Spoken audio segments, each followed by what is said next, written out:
भाई जिस वेडिंग में किम करदाशियन आपके चार्टर्ड प्लेन में आती है और उसको आप नचा रहे हो छम्मक छल्लो एकॉन के गाने पे, बिल्कुल सोचो सर। ना, you are giving a message to the world. But Reliance अकेला एक ऐसा स्टॉक है, उसको काफ़ी लोग मानते हैं, भीष्म पितामह बोलते हैं उस कंपनी को। वो डायलॉग्स भी रहते हैं ना, ये घर बेचेगा तू, ये तेरे दादा ने बनाया था, लाइक वो 1 करोड़ की प्रॉपर्टी आज भी ईएमआई पे लेके उसको रेंट पे चढ़ा के जो सुख मिलता है किसी को शायद वो अल्टीमेटली रियल एस्टेट का जो रेंटल रिटर्न है इंडिया में वो बहुत कम है। आपातकालीन स्थिति में आपके काम आएगा।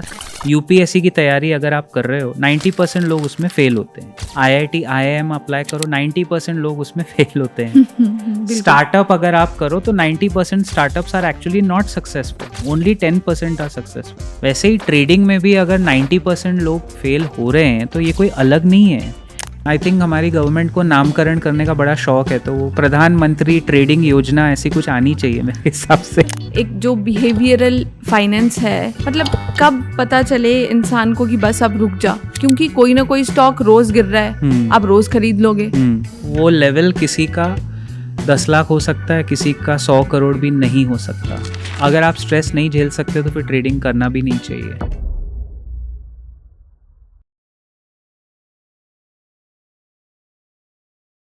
सर, हमने फर्स्ट पार्ट में सारी इन्वेस्टमेंट की बात करी, किस तरह से इन्वेस्ट करें, बेसिक्स ऑफ इन्वेस्टमेंट कवर करा सर।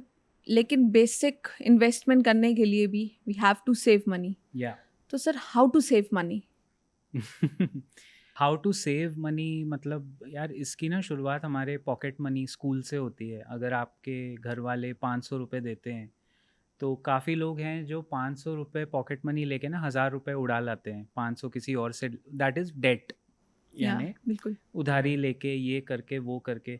तो कहीं ना कहीं वहाँ मुझे लगता है, मैं नहीं कहूँगा कि पेरेंट्स को ज़्यादा ध्यान देना है, बट जो पीयर प्रेशर या जो पीयर ग्रुप में हम हैं, सेविंग की हैबिट एक्चुअली वहीं से पड़ती है।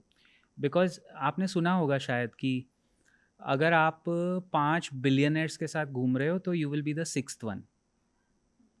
सो सेम वे अगर आप 5 मस्तीखोर, हालांकि आई अप्रिशिएट मस्तीखोर पीपल बिकॉज वो आगे जाके फिर वो काम भी वैसे डिसरप्टिव करते हैं, वो हमारा सिस्टम ऐसा है।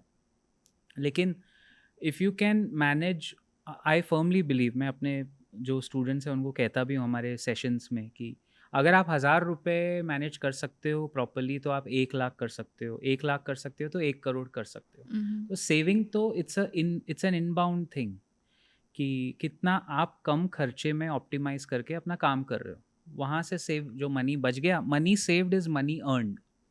बिल्कुल। हम लोग ये मानते हैं मनी सेव किया मतलब वो मनी स्पीक्स, कहते हैं ना, only one language, you save me today I will save you tomorrow.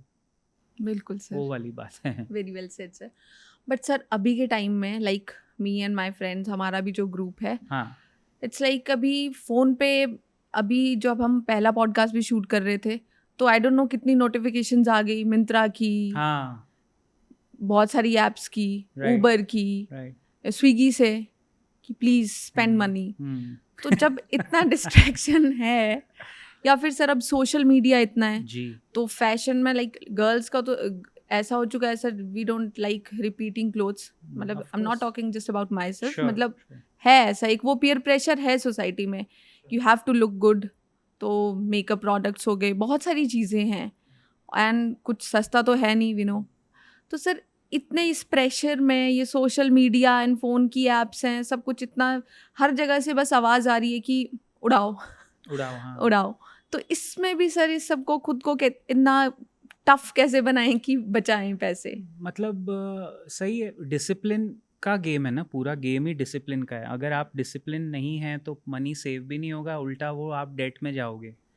और स्टार्टअप्स की बात कहना चाहूँगा, जो कंपनी शुरू होती हैं, देखो वो कैसे, जिसको कहते हैं ना, स्पेंड थ्रिफ्ट बनने से अच्छा आप बहुत माइजरली बन के खर्चा करो। The word is frugal. जो फ्रूगैलिटी है बिजनेस में जो चाहिए, जो हमारे यहाँ एक बनिया मेंटालिटी जिसको लोग बोलते हैं, बट हम उससे सीखना चाहिए हमें उससे कि भाई बिजनेस तो वैसे ही होता है, हाँ, हम तो मजाक उड़ाते हैं मजाक बेसिक। उड़ाते हैं। बट जो डेट में नहीं गया, समझ लिए वो सेविंग करना सीख गया तो पहला पड़ाव क्रॉस हो गया, फिर वो इन्वेस्ट करेगा। बट यू आर राइट, जो सवाल आपने पूछा, अगर आप गर्ल स्पेसिफिक बात बोल रहे हैं तो मान लीजिए आई थिंक वो यूपीआई के वजह से ना हमारा स्पेंडिंग भी बढ़ गया मेरे हिसाब से, वो बिल्कुल, साइकोलॉजिकल पॉइंट है ना। पेचेक टू पेचेक चला हुआ सब हाँ कुछ। हाँ। हुँ। नहीं, डिसिप्लिन तो आपको रखना ही पड़ेगा। सिंपल हिसाब है, आपको अपने गोल्स पता होने चाहिए कि मुझे 20 साल में कितने पैसे कमाने हैं, या पैसे कमाने भी है। अगर आप बहुत पहले से ही अमीर हैं तो आप फिर खर्चा ज़्यादा करोगे शायद। लेकिन अगर आप एक फर्स्ट जनरेशन मिलियनेयर की तरफ बढ़ रहे हो, जो 2.5 करोड़ की हमने बात की थी पिछले पार्ट में, तो आपको सेविंग और इन्वेस्टमेंट तो करना ही पड़ेगा। इट्स अबाउट योर, एक्चुअली मैं एक आंसर देता हूँ इसमें, it depends on how important it is in your life. जैसे कोई मोटा आदमी होता है ना, अगर आप उसको पूछोगे यार वेट कम करना है, तो अगर उस पर कोई प्राइस टैग लगा दिया जाए कि तू पतला हो जा, मैं 10 लाख रुपए दूंगा तेको, तब देखो वो कैसे काम करेगा। बिल्कुल। इंडिया में हुँ। हर चीज़ में एक प्राइस टैग लगना चाहिए। हुँ। लेकिन उसको अगर मोटे से पतले होने का कुछ मिल नहीं रहा है, डिपेंड्स उसके लाइफ में वो कितना इम्पोर्टेंट है वो चीज़। तो हम लोग हमेशा कहते हैं हर चीज़ जो समझना है ना, उस पे एक प्राइस टैग लगा दो आप कि ये करने से, तो सेविंग और इन्वेस्टमेंट करने से आपका प्राइस टैग है 2-2.5 करोड़ मिलेंगे, 20 साल लगेंगे, करना तो पड़ेगा। अब वो नहीं चाहिए, उतना पेशेंस नहीं है, तो फिर मत करो, वही है चक्कर, वही है। And sir what do you think ये सोशल मीडिया का कितना इम्पैक्ट है इसमें? क्योंकि लोग घूमने जा रहे हैं, हम कॉन्टिन्यूसली अपनी लाइफ कंपेयर कर रहे हैं सबसे कि यार ये तो बहुत मज़े कर रहा है, कोई घूमने जा रहा है, कोई कुछ नया कुछ भी खरीद रहा है तो उसकी अनबॉक्सिंग भी अब सोशल मीडिया पे हो रही है। तो इट्स लाइक यार उसने आईफोन 15 ले लिया, मुझे भी लेना है। तो मतलब एक वो कंपटीशन यहाँ पे भी चला आ रहा है वो। सही बात है, सोशल मीडिया का इन्फ्लुएंस तो है। आई थिंक हमारे इस दौर का ये एक बून भी है और प्रॉब्लम भी बनता जा रहा है, आप सही कह रहे हो। हुँ। लेकिन देखिए ये हर ज़माने में, मतलब मैं ऐसे नहीं कहूँगा कि जैसे हमारे कुछ सीनियर्स कहते हैं ना हमारा ज़माना अच्छा था, ये हुँ। बिल्कुल गलत बात है। हर जनरेशन के अपने चैलेंजेस होते हैं और उनको डील करने के लिए उनके तरीके भी यूनिक ही होते हैं। तो अगर इस ज़माने का चैलेंज है ये सोशल मीडिया ऑब्सेशन, जिसकी वजह से खर्चा ज़्यादा हो रहा है, जब बंदा एक बार कर्जे में जाता है ना, वो अपने आप धक्का मार के, गिर के, उठ के सीख भी सकता है, या वहाँ से वो और डीप कर्जे में, 2 ही चीज़ें हो सकती है एक्सट्रीम। सो सम पीपल, मैंने आपको कहा था ना, कुछ धक्का खा के सीखते हैं, कुछ पहले ही वाइज़ होते हैं कि नहीं उसने धक्का खाया मैं नहीं खाऊँगा, तो वो चक्कर है वो। मेरे ख़्याल में पहले जब यूपीआई नहीं था ना, यूपीआई इज़ वेरी गुड, मैं कुछ डिनाई नहीं करता, लेकिन क्या है कि आपने बहुत सही बात कही। अगर मुझे 2000 रुपए किसी को कैश देने हो वर्सेस अगर 2000 मुझसे यूपीआई कट जाएँ, मुझे कैश देने का ना ज़्यादा दुःख दर्द यहाँ होगा अंदर कि यार मैंने बहुत ज़्यादा पैसे खर्च कर लिए, क्योंकि वो आपके फिज़िकली जाता है ना, 2000 feel it. 5 yes, you can actually feel it and you you burn. फिर वो बर्न इतना होता है कि आप कहीं न कहीं से 2000 एक्सपेंसेस कट करके वो वापस ले आओगे। तो हुँ। वो यूपीआई में मुझे नहीं लगता होता, इतना आपको दर्द नहीं देता वो खर्चा शायद। वो मिंत्रा और जो भी आप बोल रहे हो, नाम ले रहे हो सब, ज़ोमैटो हो गया, मिंत्रा, देखिए द वर्ल्ड इज़, मैंने बहुत पहले एक बुक पढ़ी थी, मुझे उसका नाम नहीं याद आ रहा। उसमें लिखा था the world is designed to make you unhappy. दुनिया हमारे आस-पास बनाई गई है कि वो चाहते हैं कि आप है ना दुखी रहो। अब आप पूछोगे बिल्कुल। क्यों? क्योंकि हुँ। अगर आप खुश हो गए और संतुष्ट हो गए, जैसे हमारे कुछ लोग हैं जिनको लाइफ में कुछ नहीं चाहिए, खुश हैं अपनी रोज़ की चाय, 2 रोटी, चाय-पूड़ी में खुश ज़िंदगी चल रही है, तो वो खर्चा तो करेंगे नहीं। उनको बताना पड़ेगा कि नहीं यार आपने ये शर्ट नहीं लेनी, आप क्या लगते हो, क्या डांस करते हो, ये टोपी ले लो, ये स्पेक्स ले लो।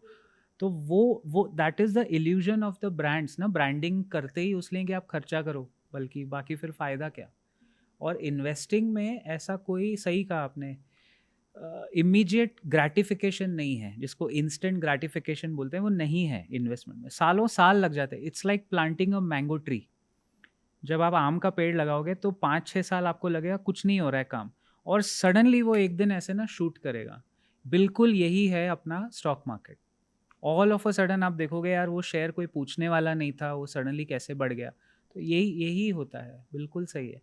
डिसिप्लिन तो लाना ही पड़ेगा, और कोई इसका दो राय नहीं है। बिल्कुल सर। आप जितना मर्जी एआई कर लो, एल्गोरिदम्स लगा लो, आज भी आई मीन जब वैकेशन मिलती है बच्चों को तो वो खुशी वैसी ही होती है। जब देखो ना फ्राइडे को लोग ऑफिस से छूट के घर भागते हैं, मंडे टू फ्राइडे वाले, आप उनकी शक्ल पे खुशी देखो। वो कोई टेक्नोलॉजी उसको कुछ चीज़ें आप बदल नहीं सकते। बिल्कुल। तो या हमारे पेरेंट्स के जनरेशन में या शायद आपके पेरेंट्स के जनरेशन में डिस्ट्रैक्शन कम थे, जिम्मेदारी इतनी ज़्यादा थी कि खर्चे ऑटोमेटिकली कम होते थे क्योंकि बच्चों को प्रोवाइड करना है।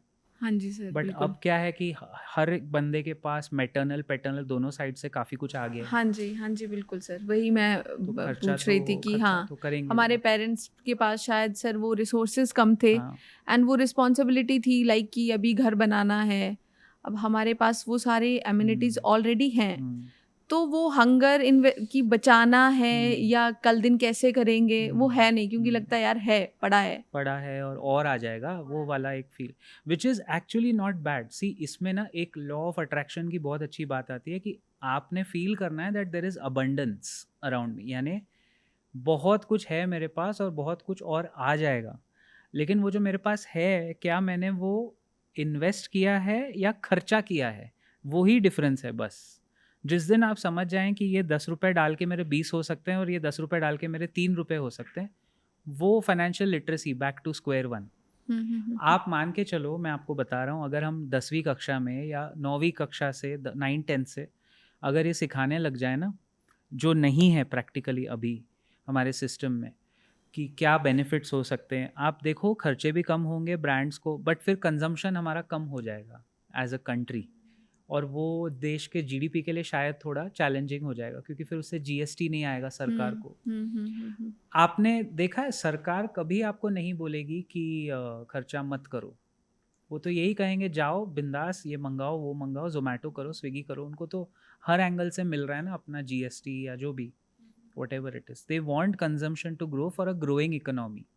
एंड हम स्टॉक मार्केट वाले, हमारी बिरादरी भी, हम भी चाहते हैं कि कंपनीज ग्रो करे। तो नेस्ले ग्रो तभी करेगी ना जब वो बिक रहा है, या कोई भी ब्रांड ग्रो तब करेगा, उसका स्टॉक तब बढ़ेगा जब उसका माल बिक रहा है। तो थोड़ा ये चिकन एंड एग वाला प्रॉब्लम है, मैं समझ रहा हूँ आपकी बात, लेकिन हो सकता है इन्वेस्टमेंट इतना बुरा नहीं है, अगर मुश्किल नहीं है। बट वो सर एक वो ह्यूमन बिहेवियर है ना कि मुझे पता है कि कोई चीज़ मुझे हार्म करेगी, शायद मुझे मैदा खा के लॉन्ग रन में प्रॉब्लम आएगी, बट अभी तो वो टंग का टेस्ट ही देखूंगी मैं। क्या बात है, बहुत बढ़िया। ये कोविड के बाद मेरे ख्याल से ना ये फीलिंग आ गई है कि इंस्टेंट जो मिल रहा है वो ले लो। मे बी हाँ। कोविड के पहले तक था कि लॉन्ग टर्म प्लान करते थे लोग, अब क्या हो गया, अब आप देखो लोग ट्रैवल किस तरह कर रहे हैं हमारे देश में पिछले पोस्ट कोविड 2-3 साल से। मैं आपको एक बताना चाहूँगा, इंडियंस जब बाहर निकलते हैं इंडिया के बाहर, तो उनके माइंड में मेरे ख्याल में as per my research 3-4 destination आते हैं। एक बाली, एक थाईलैंड बैंकॉक, मलेशिया ये एक सब। मलेशिया सिंगापुर, और एक अपना दुबई। दुबई तो जैसे लोगों का गांव हो गया है कि हम तो एग्जैक्टली वहाँ हाँ, जाएंगे ही जाना ही जाएंगे। जाना है हाँ। बट वो बढ़ गया है, तो वो ट्रैवल टूरिज्म वहाँ हम खर्चा ज़्यादा कर रहे हैं। लेकिन सी इन्वेस्टमेंट है ना, इससे परे है वो। आपको अगर समझ में आ गया compounding, which is the 8th wonder of the world कहते हैं उसको, कंपाउंड इंटरेस्ट कैसे ब्याज पे ब्याज बनता है, तो आप गर्ल हो बॉय हो आप कर लोगे, अपने मर्जी से कर लोगे। एंड आई थिंक गर्ल्स इस मामले में मैंने देखा है, क्योंकि हमारे जो स्टूडेंट्स वगैरह भी, जो मेरे कुछ सब्सक्राइबर्स भी हैं ना, लड़के ज़्यादा हैं। 95% इन्वेस्टर, 90% तो गिन के ले लो आप, are boys. I don't know why this gender gap is there, है सर ये है ना? लाइक मैंने भी नहीं देखी अपने, मतलब जो मेरा सर्कल है जी। बहुत मेरे मेल फ्रेंड्स हैं जो करते हैं ये सब, बट फीमेल फीमेल ट्रेडर्स हाँ नहीं देखे मैंने। बहुत कम मिलेंगे आपको, वो हम्म। रेशियो 90-10 ही रहेगा मे हमेशा। बी सर वो सोसाइटी में एक वो इमेज भी बना रखी है लड़कियों की कि ये तो उड़ाती हैं बस। नहीं नहीं, ऐसा बट कुछ नहीं हाँ है। मुझे हाँ हाँ। लगता है girls by nature are not attracted to finance, like they can do best accounting. जो हमारी घर की जो हमारी माता जी होती हैं, उनसे बेटर मल्टीटास्कर आपको कोई दिखेगा नहीं। बिल्कुल। वो कम खर्चे में घर चलाना भी जानती है, so they can be very good accounts people. उनको आप एक बजट दे दो, देखो वो घर कैसे मैनेज करेंगे। बट बिल्कुल। वही सही कहा कि अगर मैं कहूँ कि इतना बचा के इन्वेस्ट करना है ना, तो इन्वेस्ट से बदले वो खर्चा हो जाएगा। Whereas for a man या फॉर अ बॉय, उसके खर्चे शायद उतने, अभी जैसे मेल ग्रूमिंग इंडस्ट्री अब बढ़ रही है इंडिया में, नहीं तो अब तक तो कोई इंडस्ट्री थी नहीं। अब आपको ब्रांड्स दिख रहे होंगे बड़े बड़े, जो मेन का grooming was such an underrated market, अभी भी है। कि कौन बोलेगा यार मैं अपने ऊपर खर्चा कैसे कर सकता हूँ, हमारे लड़के अभी भी यही सोचते हैं। मैं क्यों करूँ अपने ऊपर खर्चा, मुझे नहीं करना है, चल रहा है ऐसे चल भी। रहा है, हाँ, उससे मैं ट्रेडिंग कर लूँगा। वो ट्रेडिंग का कीड़ा लड़कों में ज़्यादा है, 110% है। हुँ। शायद गर्ल्स को इंस्टेंट ज़्यादा, क्योंकि आपने कहा ना उनको हर बार वो ब्यूटीफाई और ब्यूटी और उसमें खर्चा भी फिर ज़्यादा हो जाता है ऐसे। मे बी सर, हाँ जी। एंड सर आपने मेंशन करी अभी एक टर्म कंपाउंडिंग। हाँ, सर व्हाट इज़ कंपाउंडिंग? या कंपाउंडिंग इज़ अगेन, आपने हम सब ने ये पढ़ा है, सिंपल इंटरेस्ट, कंपाउंड इंटरेस्ट। तो कंपाउंडिंग का बेसिक मतलब ही है कि ब्याज हर साल आप अगर 16% कमा रहे हो तो 16% ऑफ 1 लाख इज़ 1,16,000। 16,000। फिर नेक्स्ट ईयर 16%, 1,16,000 पे 16% है।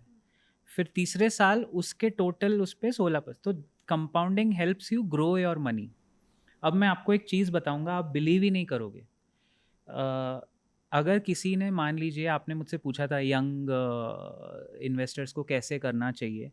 मान लीजिए कोई 21 साल की उम्र में जॉब पे लगा है, गर्ल या बॉय, हम वो बाइफर्केशन नहीं करेंगे, जेंडर बाइफर्केशन कोई भी हो। हुँ। उसने कुछ भी करके मेहनत करके ना पहले 10 साल में 10 लाख रुपए कमा लिए, फ्रॉम 21 टू 30। उसने बहुत पापड़ बेले, जॉब्स किए, आप 10 लाख रुपए सेविंग तो कर ही लोगे, इन्वेस्टमेंट करे ना करे। अब वो 10 लाख फ्रॉम 30, मान लो 30 साल काफ़ी बड़ा टाइम है, बट अगर वो 10 लाख हर 3 साल में डबल करे, ऐसी कंपनी या कोई ढूंढे जो 24% कंपाउंड ग्रो करती है, तो आपके 30 साल में बन जाएंगे 100 करोड़। 10 लाख के 100 करोड़ होते हैं, दैट इज़ कंपाउंडिंग। और ये बेसिक मैथमेटिक्स है, कोई भी आपको बताए, क्योंकि हर 3 साल में आप डबल कर रहे हो, 10 का 20, 20 का 40, 40 का 80, 80 का 1 करोड़ 60। एंड कंपाउंडिंग का मैजिक शुरू होता है पहले 15 साल के बाद, क्योंकि आपका बेस इतना बढ़ जाता है ना, फिर वो डबल डबल डबल डबल होते। तो हम जब कंपनीज ढूंढते हैं या म्यूचुअल फंड्स ढूंढते हैं, हम लोग वही देखते हैं कि कौन है जो मुझे 18% रिटर्न देगा। तो तो मेरा इन्वेस्टमेंट 18% अगर आपको मिल रहा है, तो आपका इन्वेस्टमेंट 4 साल में डबल हो रहा है। हुँ। ये रूल है, बेसिक रूल ऑफ 72। और अगर 24% मिल रहा है तो 72/24, 3 साल में आपका पैसा डबल हो रहा है। 24% मिलना मुश्किल है वैसे, लेकिन 18% वाले बहुत सारे स्टॉक्स हैं, म्यूचुअल फंड हैं। तो 72 डिवाइड बाई 18 है 4।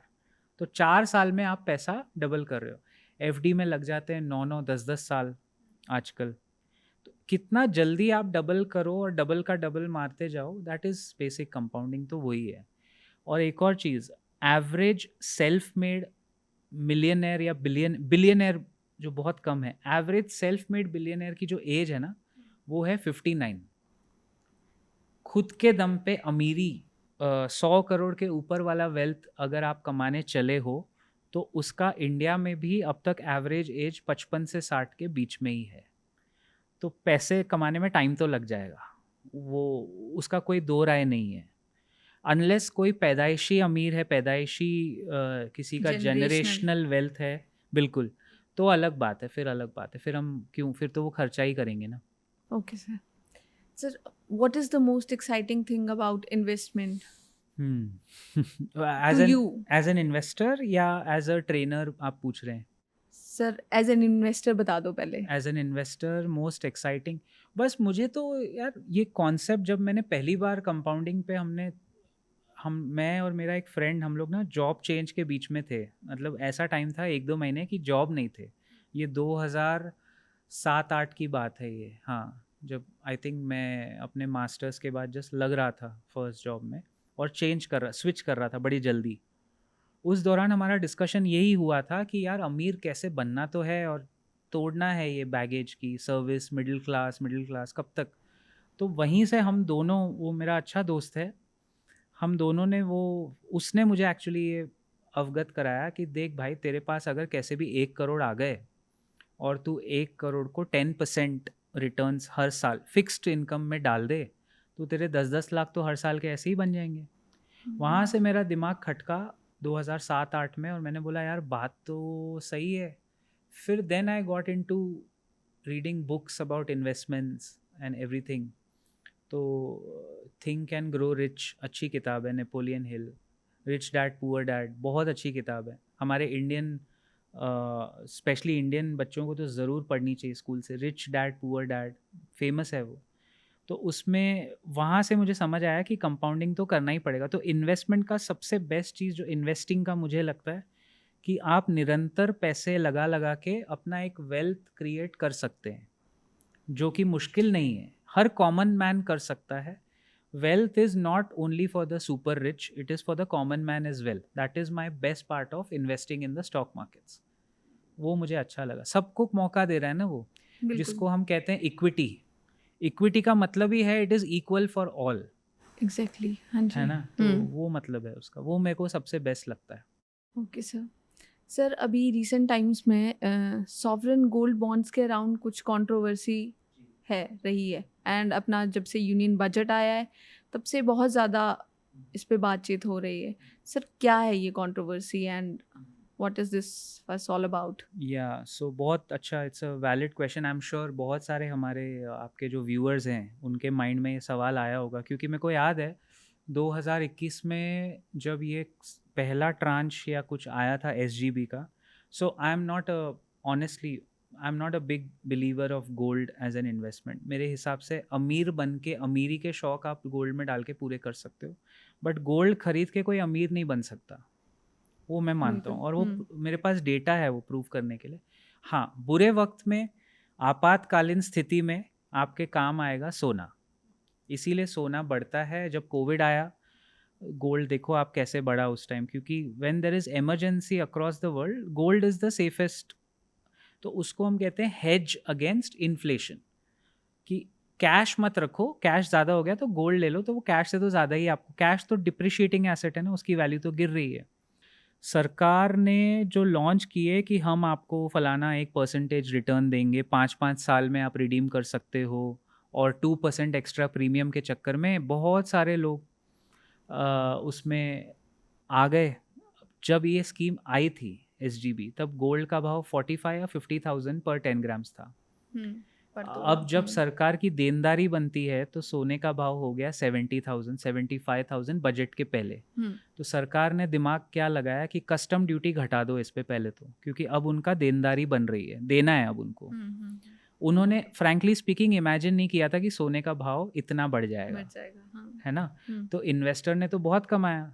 आज इन्वेस्टर क्या सोच रहा है, यार मैंने डायरेक्ट गोल्ड में लगा दिया होता तो मैं ज़्यादा बना लेता, अब मुझे सरकार के उसके भरोसे।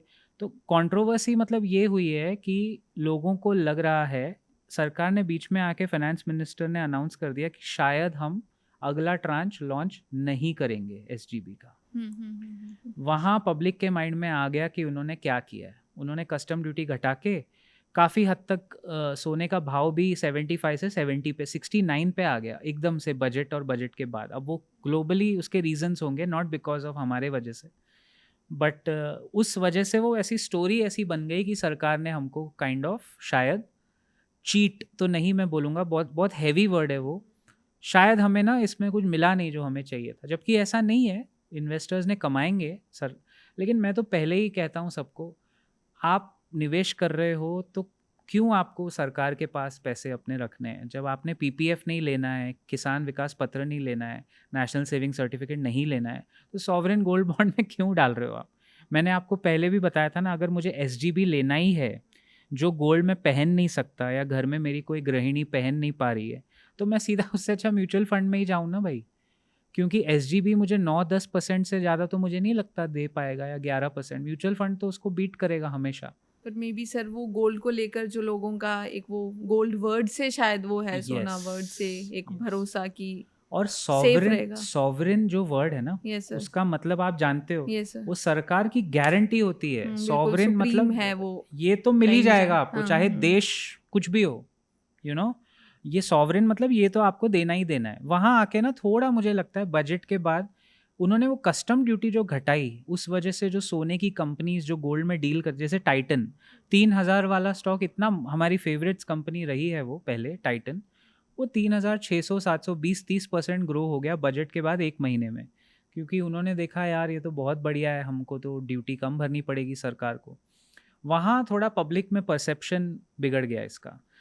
शायद they could have delayed it, क्योंकि अभी 6 महीने बाद 1 फरवरी 2025 को तो आपका दूसरा बजट आ जाना है, तो सरकार थोड़ा डिले भी करती ना, उनका नुकसान इतना नहीं होता, बट शायद वो जल्दी कर गए एक घटाने में और सब चक्कर में। इतना कुछ फ़र्क मुझे नहीं लगता है पड़ेगा, जिसने इन्वेस्ट किया है उसको जितना बनता है उतना तो मिल जाएगा। लेकिन चूंकि सरकार ने कहा कि अब हम ये स्कीम शायद बंद कर रहे बंद कर हैं, दें तो वहाँ लोग अटक गए कि यार आपने तो 5 साल ही हमें चखाया, अब इसके आगे क्या होगा, क्यों नहीं वैसे। That is what they are feeling maybe. उन्हें लग रहा है कि उनके साथ अनफेयर हो रहा है हाँ, अनफेयर बेसिकली। तो है ना, क्योंकि या तो फिर आप सरकार में मत करो, आप प्राइवेट इतनी बढ़िया बढ़िया कंपनीज हैं, आप उसमें ले लो अच्छी चीज़ें, या फिर सोना खरीद के ही रख लो खुद ही, क्यों चक्करों में फंसना है किसके। बहुत लोगों ने वो भी किया है, मैं आपको कहना चाहूँगा 50,000 55,000 पे लोगों ने सोना खरीदा भर भर के, और जब 70-75 आया तो आज वो बेटर पोजीशन में है, क्योंकि वो उनका डिसीजन था। सो दे आर हैप्पी। लेकिन फिर वही बात आ गई ना, क्या वो आप उसको सोना बेचोगे? नहीं, हाँ, नहीं बेचोगे। सॉवरेन गोल्ड बॉन्ड शायद आप एक बार बेच भी दोगे, हाँ, बट सोना आप बेचोगे नहीं। बिल्कुल सर। एंड सर, अब किसी ने स्टॉक्स ले रखे हैं या किसी को लेने हैं, तो पता कैसे चलेगा sir it's the right time to sell old stocks या फिर अब नए स्टॉक्स ले? इसका सही टाइम डिसाइड कैसे करें? किसी ने स्टॉक ले रखे हैं और उसके स्टॉक चल गए हैं, और कैसे पता चलेगा when is the right time to sell? So अगर मान लीजिए, ये मेरा पर्सनल गणित है, मतलब हम लोग ऐसे देखते हैं, तो मैं अपना एक ओपिनियन दे सकता हूँ। हर एक का कैपेसिटी डाइजेस्ट करने का अलग होता है ना। 5 साल में अगर आपका स्टॉक 5 गुना बढ़ गया है, 5 साल में 5 गुना, तो लोग क्या करते हैं, आधा, मान लीजिए मैंने 5 लाख रुपए लगाए और मेरे 25 लाख हो गए 5 साल में, which is rare but possible अच्छे स्टॉक्स में। तो लोग क्या करेंगे ना, 25 में से 12.5 लाख बेच के थोड़ा प्रॉफिट निकाल के बाकी का इन्वेस्टेड रहने देंगे। वो एक सेंसिबल स्ट्रैटेजी है कि 5 गुना या 3 गुना जब मेरा हो जाए तो आधा पैसा निकालो, आधा रखे रहो पुराने भाव पे, तो वो और ग्रो करेगा आगे। उसमें फिर आप दोनों तरफ से सेफ हो। आपने आधा निकाल लिया है, अगर आपके स्टॉक ऊपर चले गए तो आपको एक सेफ्टी होगी, चलो मेरा 50% तो है। और अगर आपके स्टॉक आपके बेचने के बाद नीचे गिर रहे हैं तो आप बहुत खुश हो जाओगे, चलो अच्छा है मैंने आधा तो निकाल लिया। So that gives you flexibility. Base से ज़्यादा तो मिल ही गया। अगर आप सब बेच रहे हो, फिर आप एक रिस्क ले रहे हो, आपके बेचने के बाद अगर और बढ़ गया तो यू आर नॉट कैपिटलाइजिंग, जो हम सब के साथ होता है। हम सब जब स्टॉक बेचते हैं, बेचने के 2 दिन में आपको दिखेगा वो 10% और चढ़ जाएगा, और ये साइकोलॉजिकल है, और फिर आप सोचोगे यार 2 दिन और रुक जाता तो और कमा लेता, बट दैट नेवर वर्क्स। आपका घड़ा भर गया है तो आप निकल लो। मेरा एक मैं स्टोरी आपको वेरी क्विकली बताना चाहूँगा। एक रिक्शा वाला था जिसको मैं जानता था उसने 5-5 हज़ार की एसआईपी की हुई थी। रिक्शा वाले बेचारे ने अपनी बेटी की कुछ शादी उसको करनी थी, तो क्योंकि वो मेरा दोस्त था, तो मैंने उसको सजेस्ट तो नहीं किया। By law we can not suggest anybody to invest, लेकिन थोड़े हमारे वीडियोस देख के उसने अपने, कहते हैं कि किसी एडवाइज़र से संपर्क करके 2-3 स्टॉक्स मैंने एज एग्जांपल दिए थे उनको, उसमें आईआरएफसी भी था, वो वाला जो 10 गुना चल गया पिछले 3 साल में।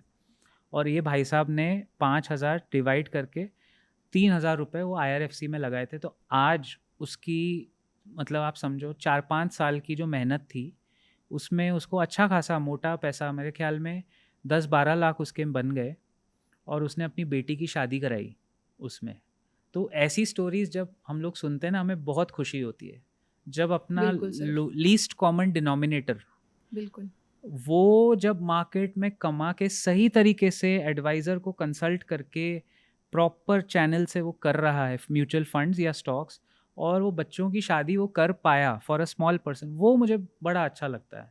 That was a good story. तो सॉरी, आपका सवाल क्या था एक्चुअली?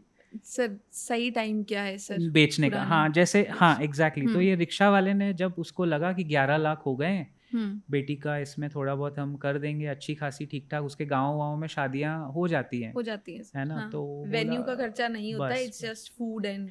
बट आप बिलीव नहीं करोगे, उसने भी सारा नहीं बेचा, उसका 12 लाख हुआ तो उसने 7.5 लाख का बेचा और बाकी रखा हुआ है उसने। वही तो, उसके 7.5 लाख का बजट था, उसको मिल गए, बेच दी, शादी करा दी, हो गया काम।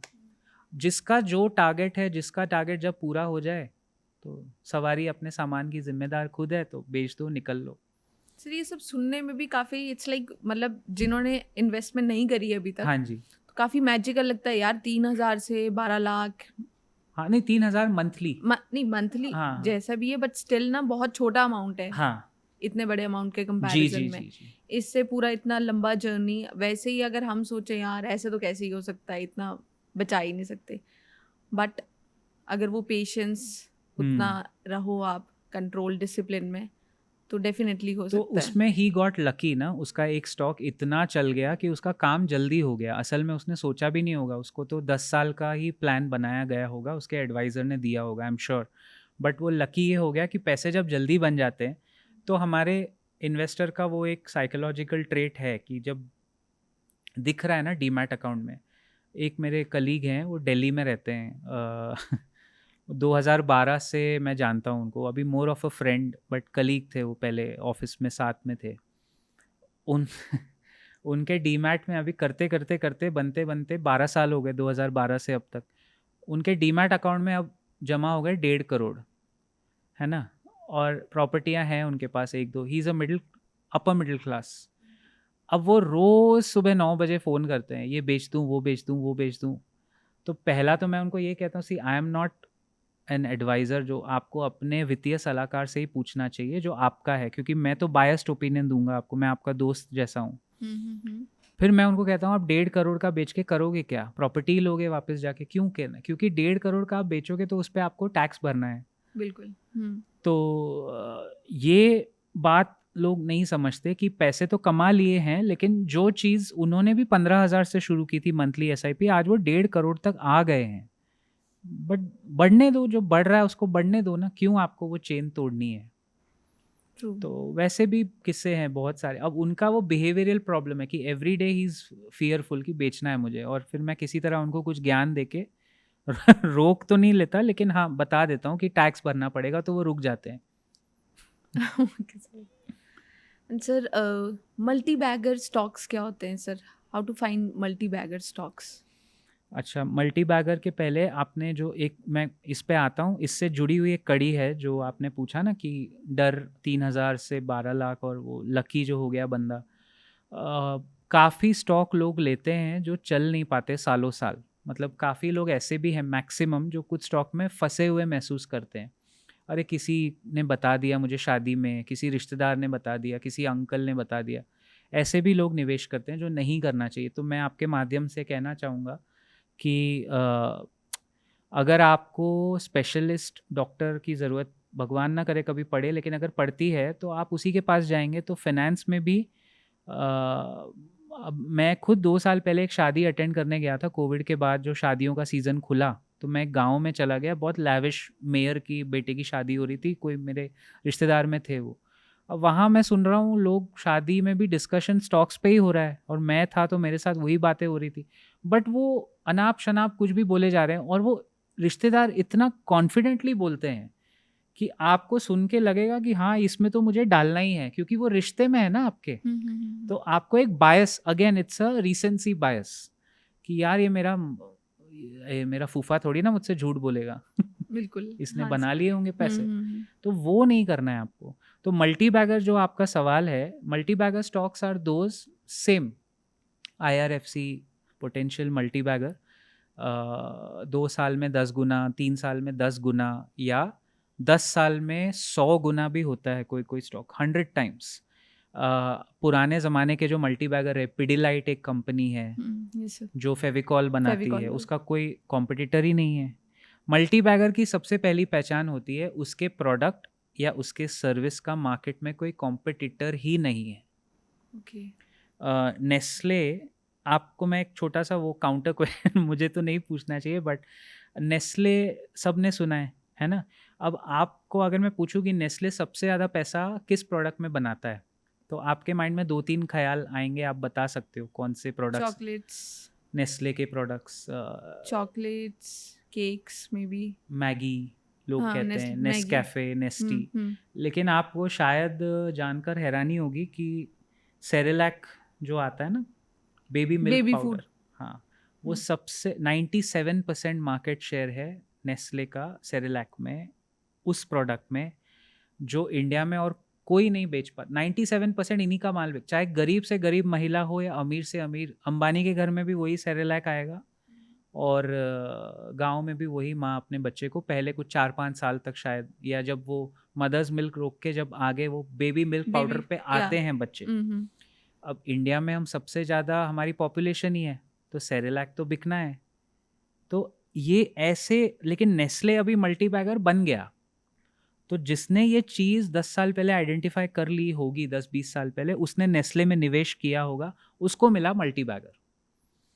तो मल्टीबैगर ढूंढने से मिल सकता है, बट आपको देखना है वो सेक्टर, उस सेक्टर में उनसे बड़ी कोई कंपनी ना हो, मार्केट शेयर सबसे ज़्यादा हो, प्रमोटर का ध्यान बिजनेस में है। जैसे हम लोग काफ़ी प्रमोटर देखते हैं जो पैसा बना लेते हैं लेकिन फिर वो प्रॉफिट निकाल के आईपीएल की टीम खरीद लेंगे या इधर उधर जहाज़ खरीद लेंगे, 5,000 करोड़ का भलता। दैट इज़ नॉट बिजनेस, वो आप अपने अगेन ईगो को सेटिस्फाई कर रहे हो, है ना। तो मल्टीबैगर हैं, हर जनरेशन में होते हैं, और अभी आई थिंक इस जनरेशन के लिए तो गोल्डन अपॉर्चुनिटी है। बहुत सारे आईपीओज आने वाले हैं जिनका नाम मैं लूँगा तो गलत हो जाएगा, लेकिन उसमें से मुझे लगता है जो बड़े बड़े पोटेंशियल आईपीओ है। पोटेंशियल है, सब में मल्टी बैगर बनने का। बड़ी बड़ी कंपनीज हैं और बहुत ऑब्वियस है, एक आधी कंपनी उसमें रिलायंस की है शायद जो आएगी, तो वो पोटेंशियल मादा रखते हैं कि वो मल्टी बैगर बन जाए। Zomato at 50 rupees was a potential multibagger in my books. No buy sell recommendation, standard disclaimer. But Zomato at 250 rupees अभी fresh entry, I am not sure, क्योंकि वो आधी से शायद 30% जर्नी उसकी हो गई है। अब यहाँ से जाएगा वो, लेकिन कितना जाएगा, कितना टाइम लगेगा, कि जो 250 रुपये में अब अंदर आएगा जोमेटो में, उसको पता नहीं कितना टाइम लगे 1,000 रुपये तक जाने में। लेकिन जो 50 से पकड़ के बैठा होगा, वो अगर 1,000 तक की जर्नी देख ले तो उसको 20 टाइम्स मिला ना, that is a multibagger kind of. या एंड सर काफ़ी रेप्यूटेड न्यूज़पेपर्स में या हमारे फ़ोन्स में ना बहुत एड्स आती रहती हैं कि ये पेनी स्टॉक्स बिल्कुल मतलब अभी 5 रुपीज़ में 6 रुपीज़ में मिल रहे हैं, जिसमें पोटेंशियल है जा सके 100 तक या कुछ भी ऐसे। तो ये पेनी स्टॉक्स में इन्वेस्ट करना चाहिए? बहुत कठिन है एक्चुअली, क्योंकि देखिए हर स्टॉक की कहानी ना, it's like a movie. Her stock अपनी एक कहानी लेके आता है कि ये एक बंदा था, इसने कंपनी शुरू करी, फिर वो कंपनी बड़ी हो गई, फिर आज वो इतनी बड़ी हो गई कि वो लिस्टेड हो गई। तो every company has a different story. तो ये कहना कि सारे पेनी स्टॉक गलत है, ये भी गलत बात है, और सारे पेनी स्टॉक सही है, ये भी गलत बात है। वी हैव टू सी, जैसे मैं क्राइटेरिया जो देखता हूँ, हम लोग क्या करते हैं ना, मैंने कोविड के दौरान एक एल्गोरिदम बनाया था, थोड़ा बहुत मेरा टेक्निकल बैकग्राउंड काम आया, उसमें 36 क्राइटेरिया हमने डाले, और हम लोग मजाक में कहते थे कि आपके और स्टॉक के 36 में से कुछ गुण मिलने चाहिए जैसे शादियों में हमारे यहाँ हाँ होता है। जी। तो इफ़ आउट ऑफ 36, 25-27 क्राइटेरिया अगर मैच हो गए, 27 आउट ऑफ 36, तो वो स्टॉक सही आपने चुना है। अब उसमें यही सब चीज़ें, चाहे वो पेनी स्टॉक हो या कोई भी हो, उसमें चीज़ें यही है, थोड़ा ये टेक्निकल टर्म्स है कि डेट फ्री कंपनी होनी चाहिए। मतलब ये मेरे क्राइटेरिया हैं, और अब तक मेरे को इन्होंने बहुत अच्छा सर्व किया है। नहीं सर, प्लीज़ बताइए हाँ, ऑडियंस को। तो डेट फ्री कंपनी होनी चाहिए, कर्जा नहीं होना चाहिए कंपनी, बिल्कुल नहीं, कर्जा नहीं चाहिए। ROCE, return on capital employed, 15 या 20% के ऊपर पिछले 10 साल का मिले तो बहुत अच्छा है। ROE, रिटर्न ऑन एक्विटी, पिछले 10 साल का, हम लोग हमेशा पिछले 10-10 साल का देखते हैं डेटा कि ये क्राइटेरिया आज है, पिछले 10 साल से क्या कंसिस्टेंटली है या नहीं। ऐसे 36 क्राइटेरिया हैं, और वो 36 में से 27 अगर मैच हो गए तो सवाल ही नहीं कि वो कंपनी में आप गलत जाओगे। लेकिन फिर वही है ना, कितने साल आप कंपनी को होल्ड करके रख सकते हो। इसीलिए बार बार हम वही कहते हैं कि म्यूचुअल फंड वाला मैनेजर अगर होगा, उसने अगर गलत कंपनी चुन भी ली है ना, तो वो कंपनी उठा के 2 मिनट में निकाल देगा बाहर। उसको लगेगा कि नहीं यार, इसमें कुछ दम नहीं है, निकालो, बदलो इसको, तो वो चर्निंग बराबर करता रहता है आपके बिहाफ पे। यहाँ हम खुद ही लेके बैठे हुए हैं, तो वो आप ही का प्यार है कंपनी के साथ। और बायसनेस भी हो सकती हाँ, है। बिल्कुल बायसनेस है, सही कहा आपने। IRCTC एक स्टॉक मुझे याद आता है, एकदम खैरात में बटा हुआ है वो रिटेल इन्वेस्टर में, क्योंकि सबको लगा कि ये तो रेलवे की IRFC जो मैंने आपको बताया 10 गुना हो गई, और रेलवे का ही IRCTC। जिस दौरान IRFC लिस्ट हुई, IRCTC में लोग ज़्यादा निवेश करते थे, लेकिन वो स्टॉक बिल्कुल चला नहीं। शायद वो अपनी जर्नी तब तक कर चुका था, बट वो क्यों नहीं चला? क्योंकि वो ओवर वैल्यूड जोन में आ गया, लोग ये भूल गए, और उसी सेक्टर की कंपनी 10 गुना चल गई, 25 रुपए वाली, जो 250 तक, पौने 225 तक पहुंच गई ऑलमोस्ट। तो वो मैंने कहा ना, एक सेक्टर में भी 2 कंपनियों की अलग अलग कहानी निकली, देखो। तो पेनी स्टॉक्स में जो आपका सवाल था, इट्स बहुत चीज़ें आती है। वो प्रमोटर, सबसे पहले तो 90% मैं बताऊं, जो प्रमोटर है कंपनी का, वो अपने बिजनेस में कितना एथिकल है, जो प्रमोटर है कितना वो लगा हुआ है धंधे में, उसका दिमाग, वो ही मेन है, बहुत इम्पोर्टेंट है वो।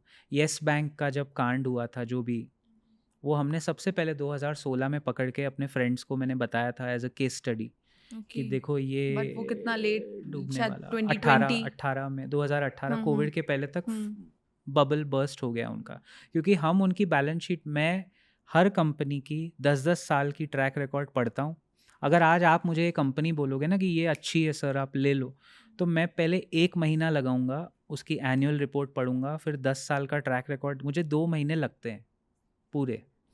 फिर पता चलता है यार ये पेनी स्टॉक सही था या गलत था।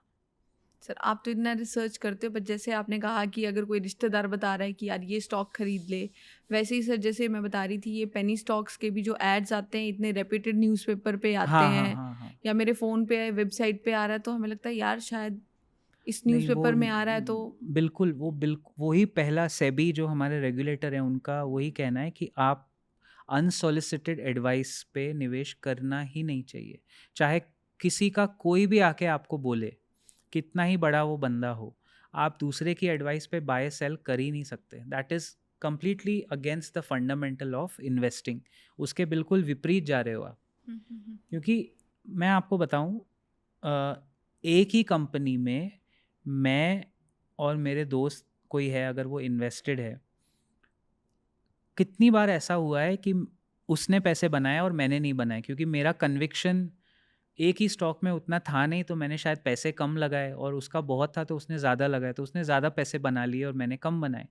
तो हम लोग वो कहते हैं कि what ever business you understand, जो आपको समझ आए धंधा, आप उसमें पैसे लगाइए। जैसे मुझे पर्सनली जो बिजनेस में सरकार का इन्वॉल्वमेंट है, मैं ओपनली आपको बता रहा हूँ, मैं उससे कोसों दूर रहता हूँ। जैसे sugar, steel, cement, oil and gas, और ये मैं बार बार हमारे चैनल पे बोलता भी हूँ, लोग शायद परेशान, बोर हो गए होंगे सुन के। उसका रीज़न यही है, इथेनॉल इथेनॉल इथेनॉल करके सबने वो इलेक्ट्रिक व्हीकल की स्टोरी चढ़ा दी। एक गवर्नमेंट का रेगुलेशन आता है कि इथेनॉल पे हम इसके आगे आपको बैन कर रहे हैं, सारे शुगर वाले स्टॉक अच्छे अच्छे 30-30 40-40% ठाए ठाए ठाए ठाए गिर जाते हैं।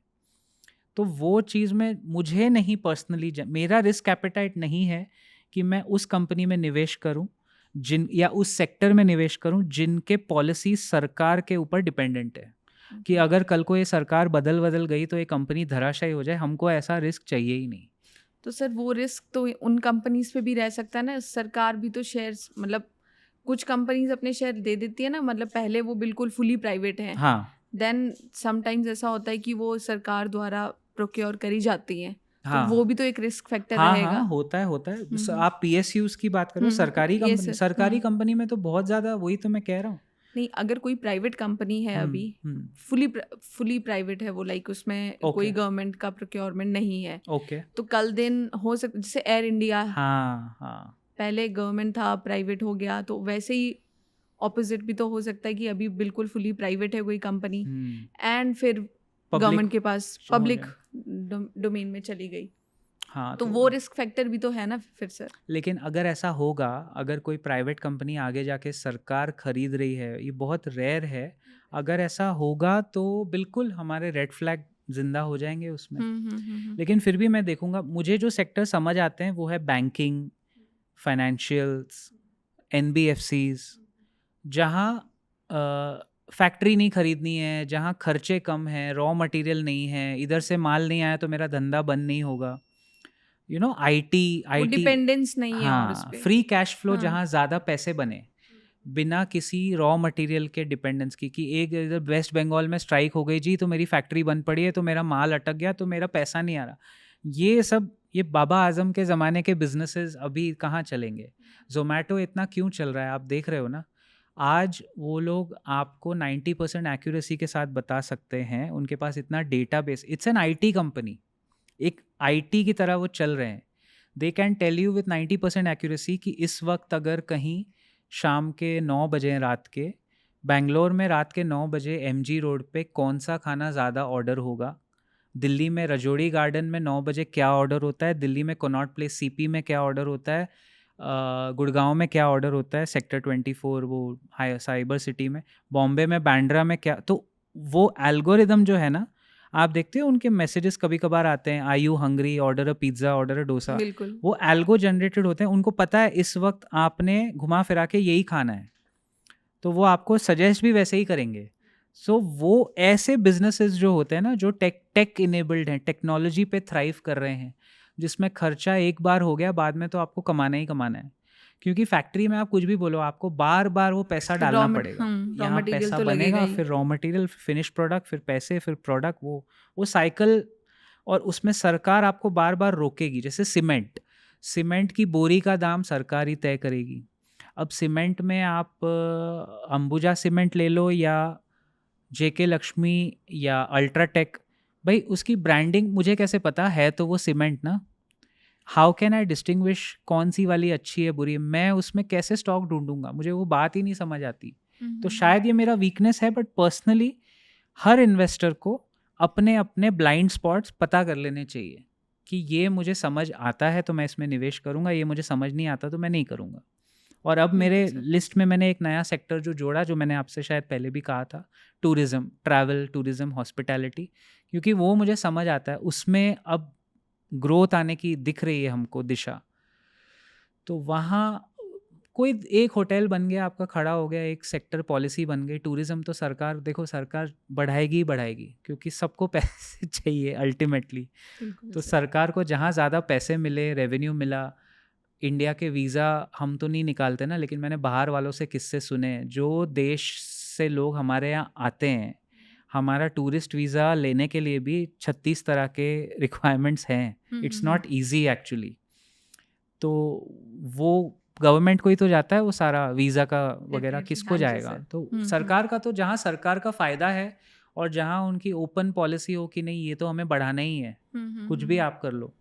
जैसे एक ज़माने में आईटी के पीछे पड़ गए थे 2000 में, मेरे को याद है कि आईटी तो इंडिया में बढ़ना चाहिए, बढ़ना चाहिए, बढ़ना चाहिए, कोई रोक नहीं रहा था, इसलिए ये सब कंपनीज बढ़ गई। आज एआई में आप वही देख रहे हो। आज कौन सी सरकार है जो बोलेगी कि हमको एआई नहीं चाहिए? कोई नहीं बोल सकता, किसी के अंदर दम नहीं है। तो वैसे बिजनेसेस ऑब्वियसली ग्रो करेंगे, है ना, वो फ़र्क है। तो सर अब आते हैं, ये अपर सर्किट और लोअर सर्किट क्या होता है सर? जी, अगेन इसमें कुछ स्टॉक्स का लिमिट, जैसे मान लीजिए एक ही दिन में कोई शेयर 10% ऊपर बंद हो जाए, हम्म, तो उसमें अपर सर्किट लगा देते हैं कि अब कुछ 1-2 घंटे तक इसमें ट्रेडिंग बंद कर दो। एक्चुअली तो 20% पे सर्किट लगना चाहिए, बट कुछ कुछ छोटे छोटे स्टॉक्स होते हैं ना, वो अगर एक दिन में 10% चढ़ गए तो बहुत ज़्यादा चल गए, तो कुछ मैनिपुलेटिव हो रहा है उसको रोकने के लिए उसमें सर्किट लगा देते हैं, अपर सर्किट। और वहीं उसके विपरीत अगर वो 10% नीचे गिर जाए एक ही दिन में, तो लोअर सर्किट लगा के ट्रेडिंग 2 घंटे के लिए बंद कर दो। Like it's a cap. It's a cap, या बंद करने का रीज़न क्या है कि जब वो दोबारा खुले फिर देखो उसमें क्या जेन्युइन ट्रेडिंग हो रही है या किसी का कुछ गेम स्पेक्यूलेशन हो रहा है। बट सर अगर किसी स्टॉक का इतना वैल्यू बढ़ रहा है, लाइक 10% से ज़्यादा एक दिन में, तो अगर उसको सेबी ने ये रेगुलेट कर दिया कि इससे ज़्यादा एक दिन में नहीं हो सकता, एंड बट स्टिल लोग ज़्यादा उसको खरीदना चाह हाँ रहे हैं, हाँ तो हाँ, फिर वो उसके लिए लाइक लॉस में नहीं जाएगा फिर वो? नहीं, हाँ सही कह रहे हो आप। एक्चुअली ये दोनों तरफ दूधारी तलवार है ये, एक्चुअली हम्म सही कह रहे हो आप। हम्म लेकिन इन्वेस्टर प्रोटेक्शन के चक्कर में ये रखा हुआ है ना। तो इस पे मैं आपको एक एग्जांपल, हम लोग वही डिस्कस करते हैं, लोटस चॉकलेट बिस्कॉफ, सुना है आपने? बिस्कॉफ जो बिस्किट आती है वो पतली लोटस सी, बिस्कॉफ, है ना, हाँ लोटस हाँ बिस्कॉफ। हाँ। आप जाके देख लेना, और आपके, मैं I invite your subscribers and viewers, आप लोग सब जाके देखना। वो स्टॉक ना मुझे भी मेरे हमारे एक बहुत अच्छे मतलब मेरे छोटे भाई जैसे ही हैं, उन्होंने बताया था कि इस पे सर आप नज़र रखो, ये कुछ कर रहा है। हम्म। वो सीख के अच्छा एनालिसिस करके बैठे हैं।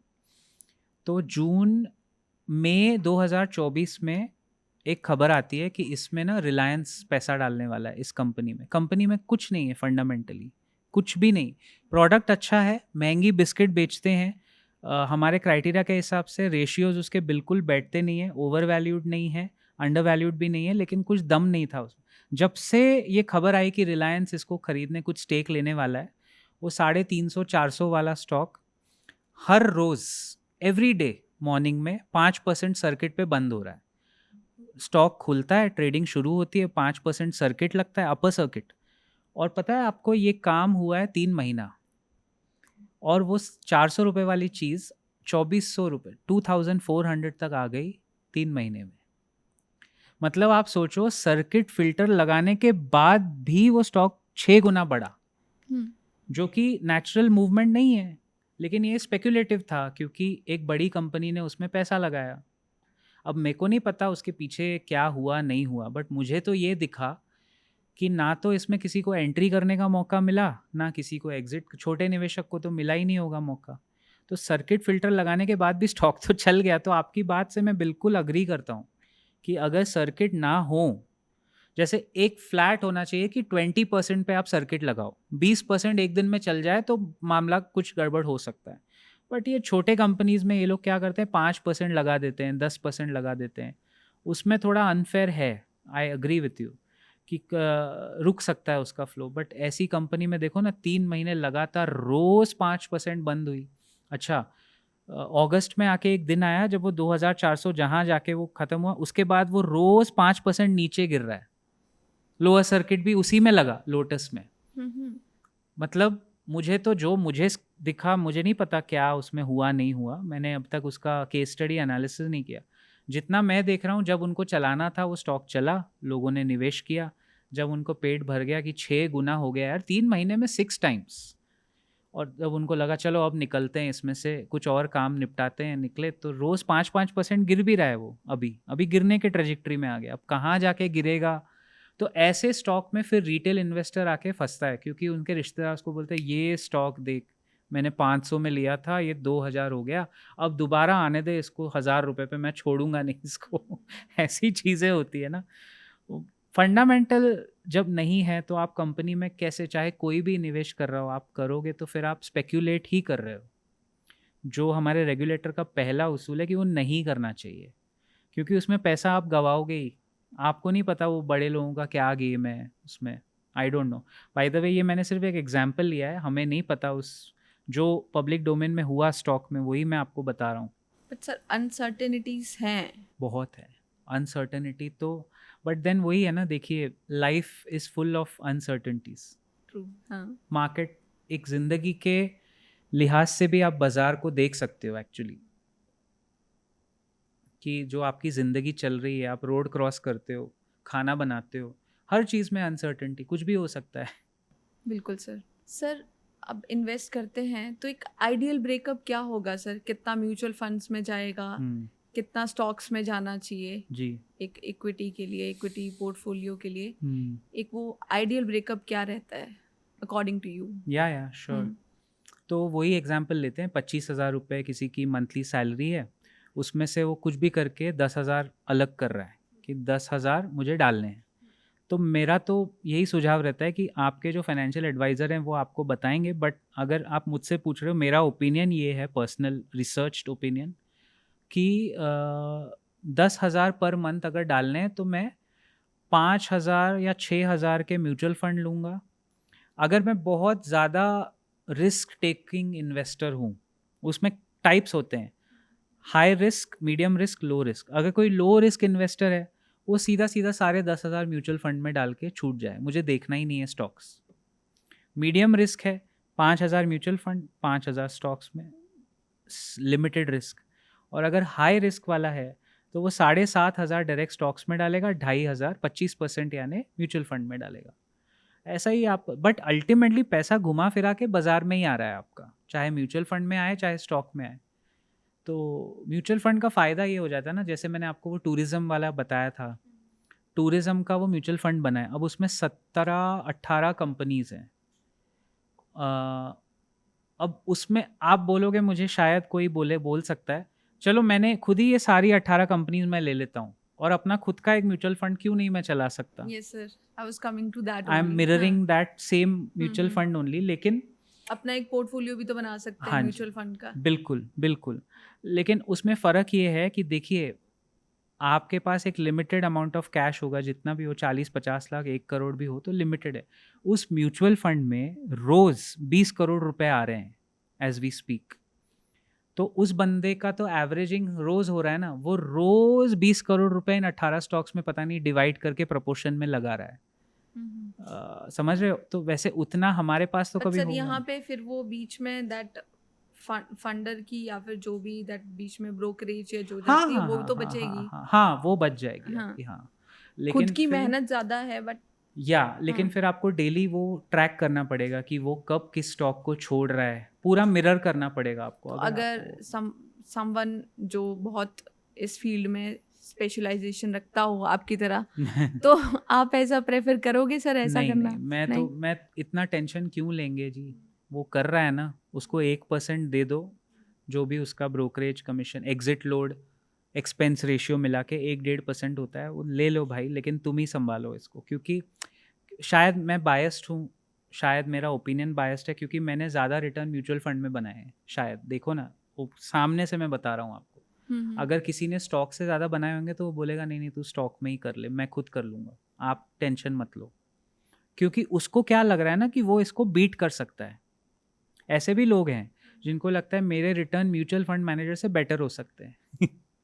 Competitive people. हाँ, हाँ। हाँ, एंड ठीक है, हाँ, हाँ। हर इंसान की शुरुआत अपनी अलग होती है ना, हर इंसान अपने हिसाब से शुरू करता है, या तो आई डोंट ब्लेम देम, या And sir, because there has been इतना increase in SIPs, monthly SIPs of mutual funds, जी।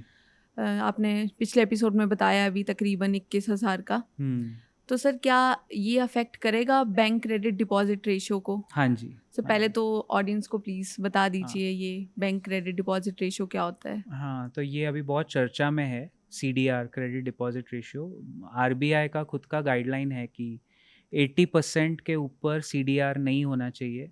80% के ऊपर अगर आपका क्रेडिट डिपॉज़िट रेशियो जा रहा है, इसका मतलब आप बैंक है, लोन ज़्यादा बाँट रही है और बैंक में उतने डिपॉज़िट कम आ रहे हैं, जो अभी हो रहा है।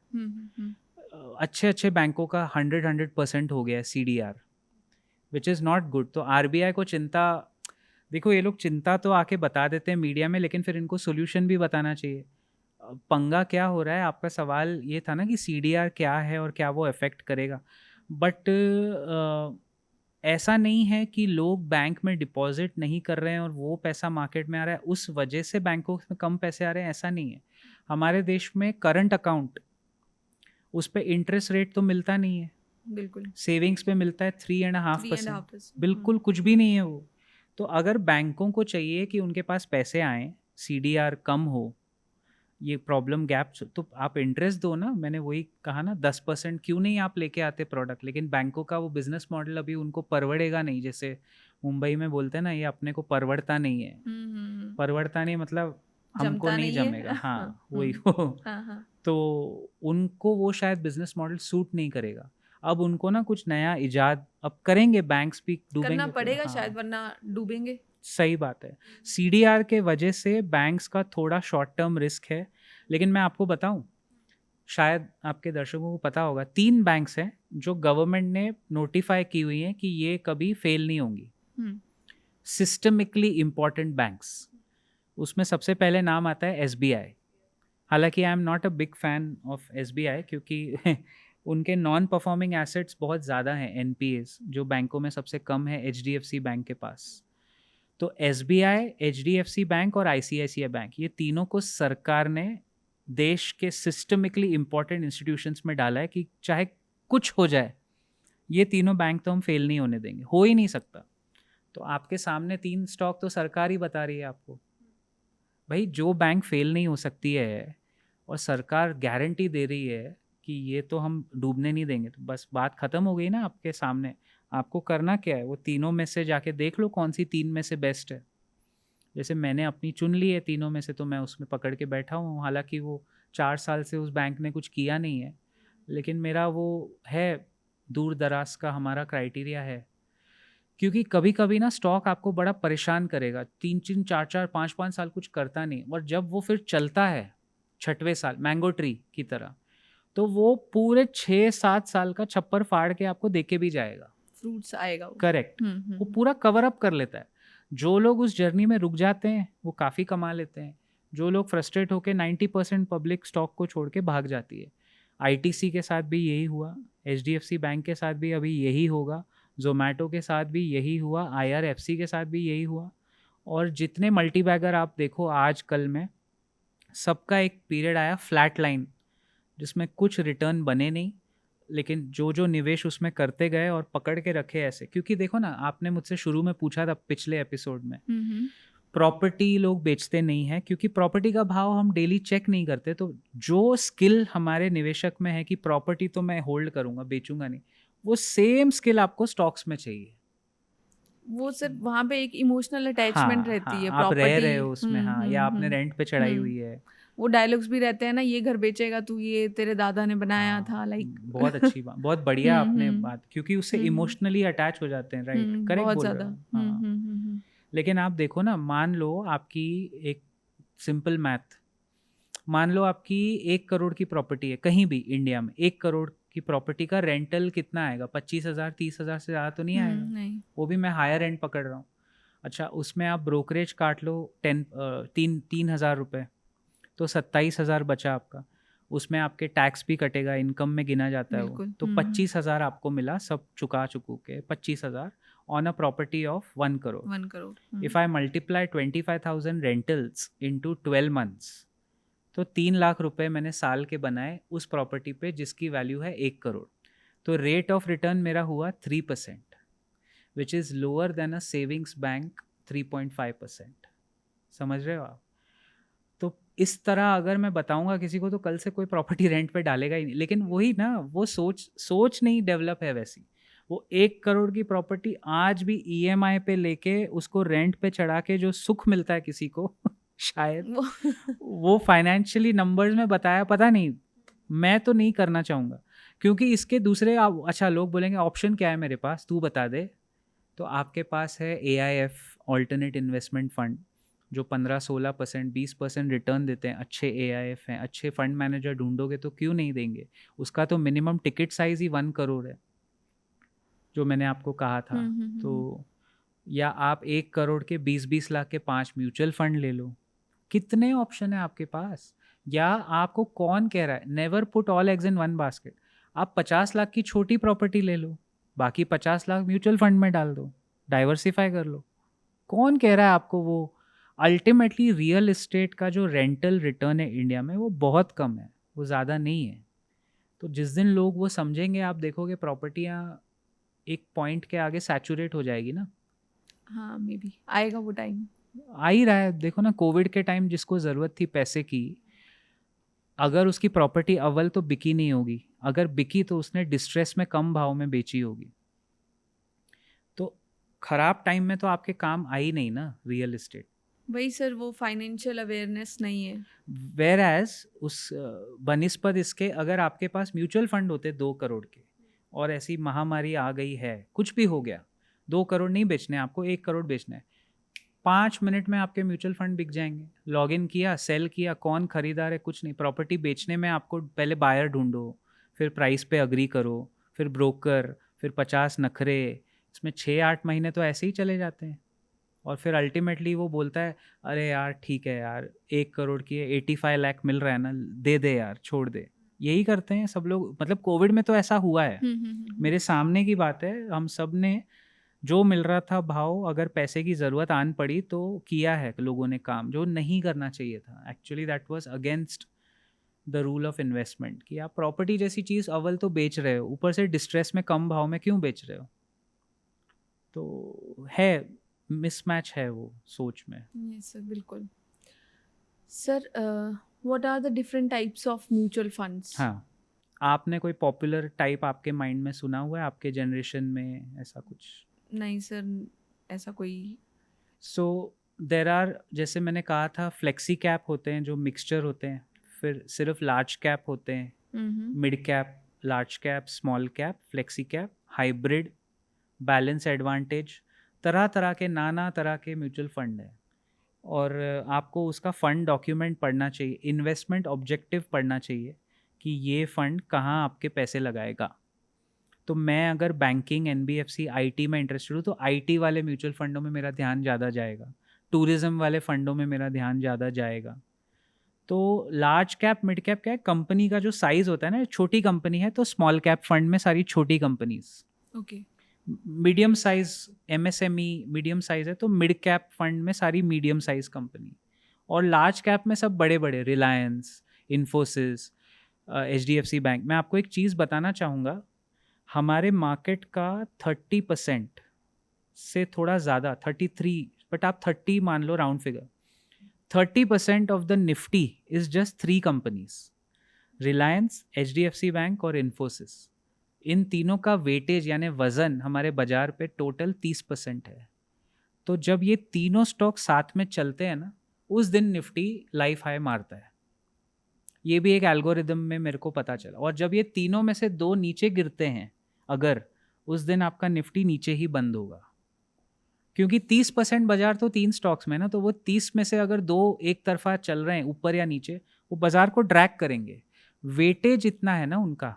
ऑब्वियसली अकेले एक ज़माने में एचडीएफसी बैंक तो अभी बड़ी हो गई, बट रिलायंस अकेला एक ऐसा स्टॉक है, उसको काफ़ी लोग मार्केट का भीष्म पितामह बोलते हैं उस कंपनी को। वो अकेला बाजार का 14% था, अकेला रिलायंस, सोचिए। क्योंकि वो धीरू भाई के टाइम से ना वो इमेज बना हुआ है कि रिलायंस को कुछ नहीं होने वाला कभी भी, अभी भी वो अभी भी फैक्ट है एक्चुअली। आपने देखा ही होगा शादी में। वो तो सर सबने फॉलो करी सबने फॉलो शादी। किया, क्या इवेंट हो गया ना वो, मतलब। वो तो सर शादी भी शायद 1 साल से चल रही थी, 1-1.5 साल से। इट वाज अ रॉयल हाँ। वेडिंग एक्चुअली, हम, मेरे को लगता है उसके पीछे स्ट्रेटेजिक रीज़न होगा। जैसे ये रॉयल ब्रिटिश वेडिंग्स जो होती है ना, जिसमें पूरी दुनिया कवर करती है, it's a very strategic thing what they have done. लोग शायद समझ नहीं पाते इस बात को।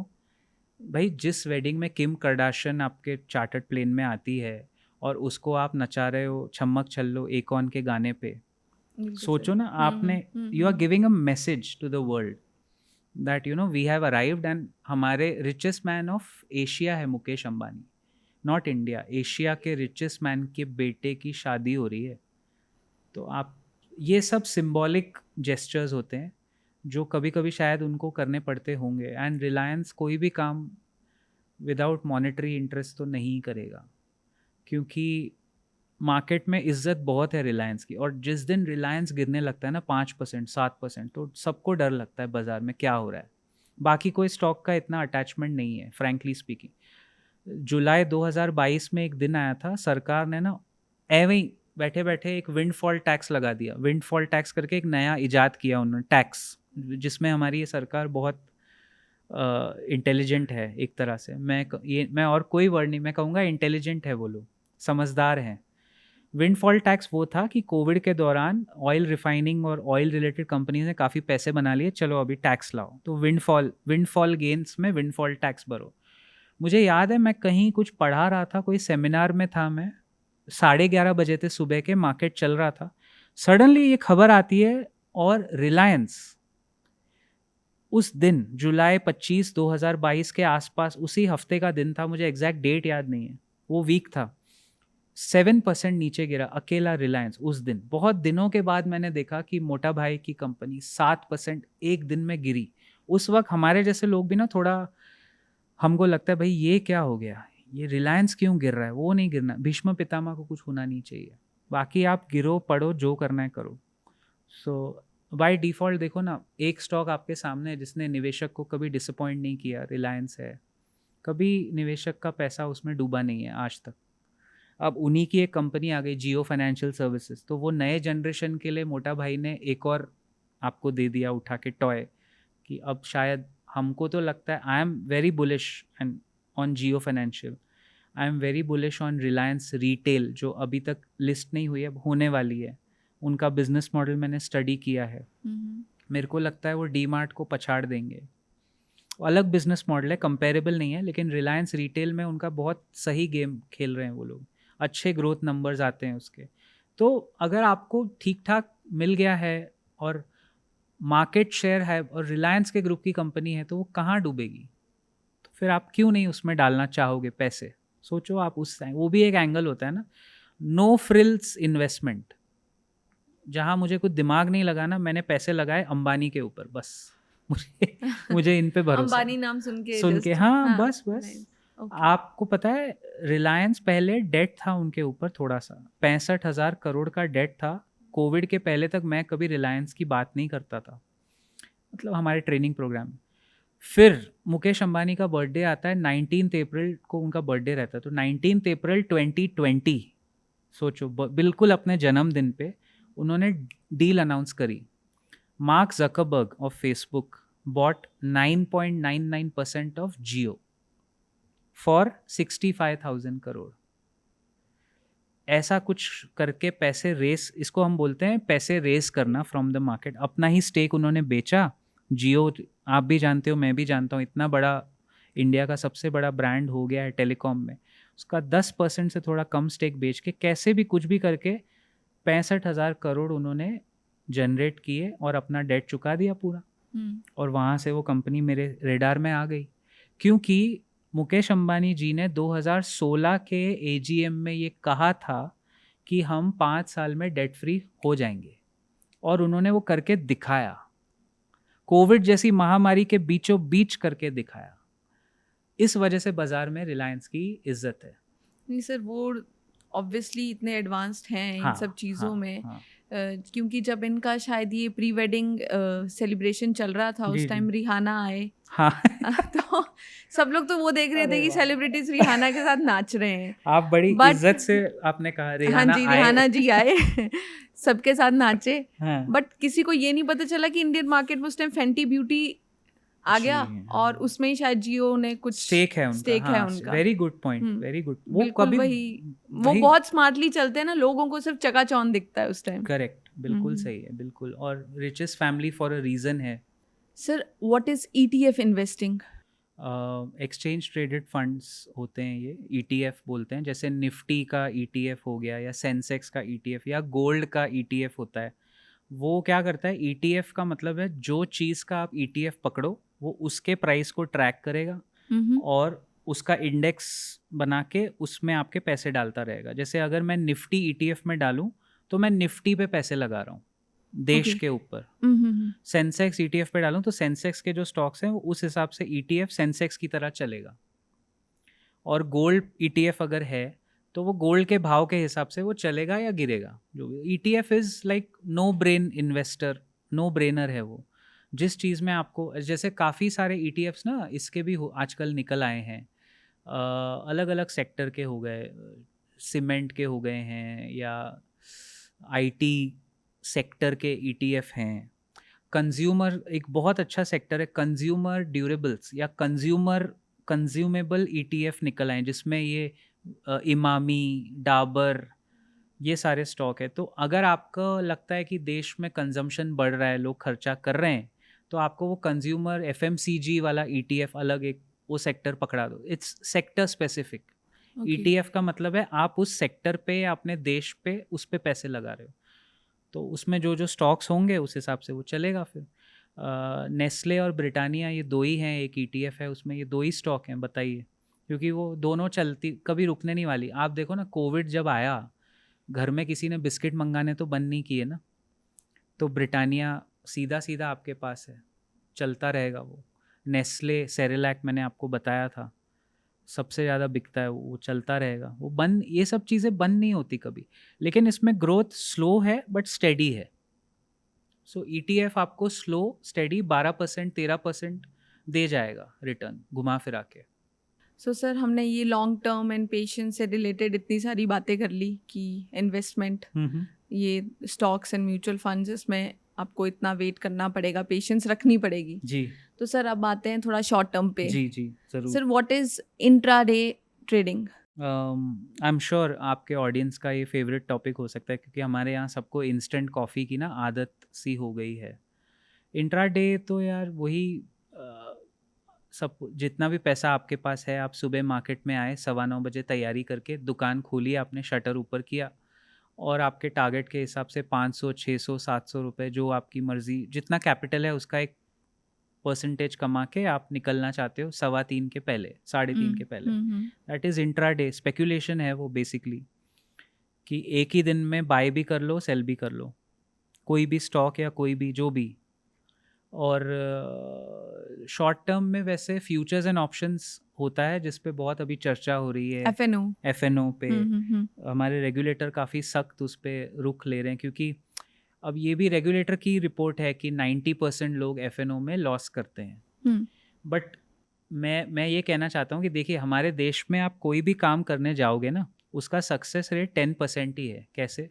यूपीएससी की तैयारी अगर आप कर रहे हो, 90% लोग उसमें फेल होते हैं। आईआईटी आईआईएम अप्लाई करो, 90% लोग उसमें फेल होते हैं। बिल्कुल। स्टार्टअप अगर आप करो तो 90% startups are actually not successful, only 10% are successful. CA की तैयारी अगर आप करो, वही हिसाब है। वैसे ही ट्रेडिंग में भी अगर 90% लोग फेल हो रहे हैं तो ये कोई अलग नहीं है। इसका दुष्प्रचार ज़्यादा किया जाता है कि ट्रेडिंग मत करो, इंट्राडे बहुत ख़राब है। ऐसा बोलना गलत है भाई। जिसको जो चीज़ समझ आ रही है, जिसके 500 रुपये अगर रोज के बन रहे हैं, मान लो आपके पास, आप मान लो कोई हाउसवाइफ है, उसके पास 1 लाख रुपए बैंक में पड़े पड़े सड़ रहे हैं, उसने कहीं से कोर्स कर लिया, ट्रेनिंग कर ली, इंट्राडे या जो भी, और वो किसी तरह लाख रुपए रोल करके रोज के 400-500 रुपए कमा रही है। ऐसे लोग हैं वैसे, बहुत लोग हैं, लेडीज़ हैं। अगर वो कमा रही है तो भाई टैक्स भर के ही पैसा कमा रही है, उसमें किसी को आपत्ति, रेगुलेटर को तो मेरे हिसाब से बिल्कुल नहीं होनी चाहिए। क्योंकि जब हम ट्रेड लेते हैं इंट्राडे या एफएनओ में, रिस्की है। हम गाइडलाइंस पढ़ते हैं, हम ओके करते हैं, 18 साल के ऊपर वाले हैं, मैच्योर हैं, टैक्स भर रहे हैं, कोई ब्लैक का काम नहीं कर रहे, तो उसको कैपिटल जनरेशन की तरह देखना चाहिए, ना कि कैपिटल डेप्रिसिएशन की तरह। वो अच्छी चीज़ है। उसका प्रचार दुष्प्रचार हुआ है, इसलिए इंट्राडे को बुरा बोला गया है। लेकिन मुझे लगता है अगर कोई ट्रेडर सीख जाए कैश मार्केट में, लाख रुपया लाके अगर वो 500 रुपया बना रहा है दिन में, इट इज़ नॉट, इट हर रोज़ तो नहीं बनेगा।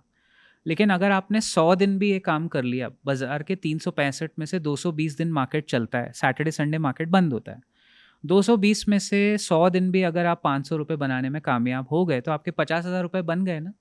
1 लाख के कैपिटल पे आपके 40-50 हज़ार अगर बन रहे, you are making 40-50% returns. Now for a normal गृहिणी, हाउसवाइफ, डिवाइड बाय 12 अगर आप करो, महीने का 4,000 रुपया हो गया। It is not bad.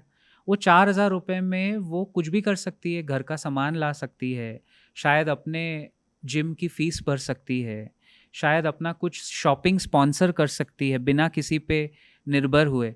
तो आत्मनिर्भर भारत की सिर्फ हम बात करते हैं, बट इसको बिल्कुल सर। देखने का नज़रिया अगर वैसा होगा तो ये आत्मनिर्भर में आएगा ना। अभी तो क्या देख रहे हैं कि जी 90% लोग लॉस कर रहे हैं।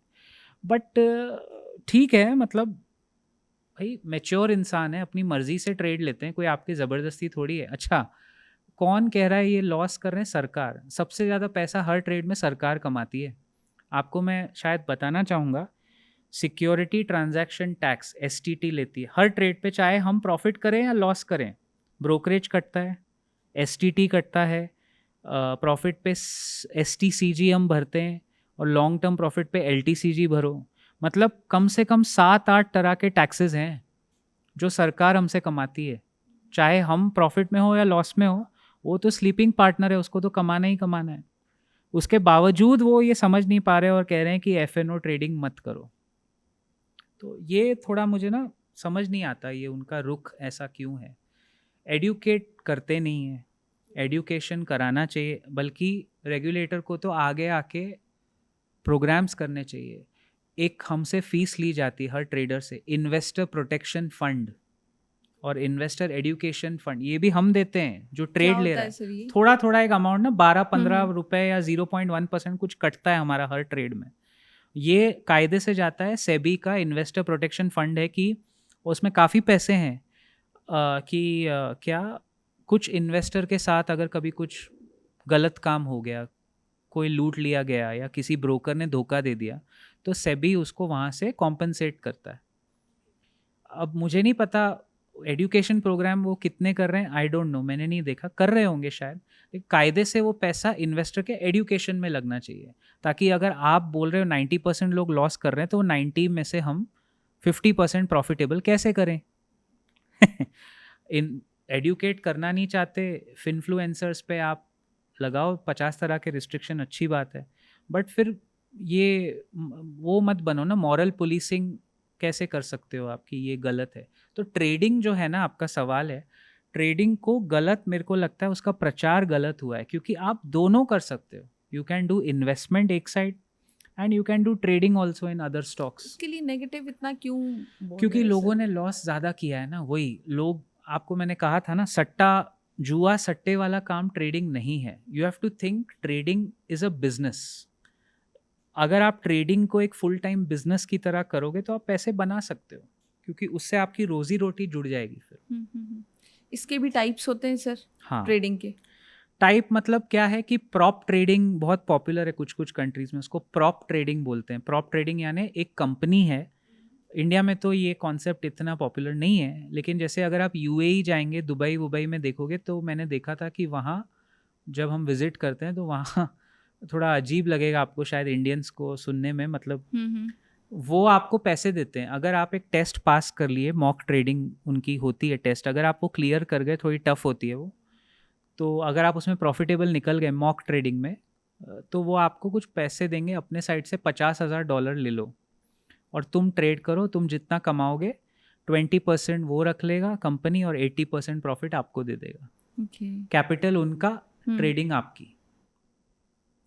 ये नेक्स्ट लेवल अब इंडिया में मेरे को लगता है इसका टाइम आ गया, ये ग्रो करेगा अब हमारे देश में। इसमें रिस्क ज़्यादा है, क्योंकि कैपिटल आपका नहीं है, कैपिटल किसी और का है। लॉस आप एक लिमिट के आगे करोगे तो वो पैसे मांगने आपसे ज़रूर आएंगे, लेकिन प्रॉफिट में वो ले रहे हैं 20% फ्लैट और 80% प्रॉफिट आपका। लेकिन फिर वो डॉलर्स में गेम हो रहा है ना, $50,000 is a big amount, it is almost 45 lakh rupees. तो प्रॉप ट्रेडिंग होती है इंट्राडे में, आप या तो अपना कैपिटल लगा लो या किसी से आपके डीमैट वाले भी आपको देते हैं। फिर एफएनओ में, फ्यूचर्स में भी लेवरेज पे, यानी बेसिकली फ्यूचर्स यही होता है कि आपके पास अगर 10 लाख रुपए हैं ट्रेडिंग के लिए, तो आप 10 लाख में कैश मार्केट में खुद के पैसे से 10 लाख से कर लो, या अगर आप 10 लाख रुपए में फ्यूचर्स में करते हो तो आप 50 लाख तक के ट्रेड कर सकते हो, 5 गुना ज़्यादा। वो लेवरेज बोलते हैं उसको। लेवरेज आपको वो डीमैट अकाउंट वाला ब्रोकर आपका देता है लेवरेज, लेकिन फिर उसमें नुकसान होने के चांसेस भी ज़्यादा हैं, मैं डिनाई नहीं करूँगा।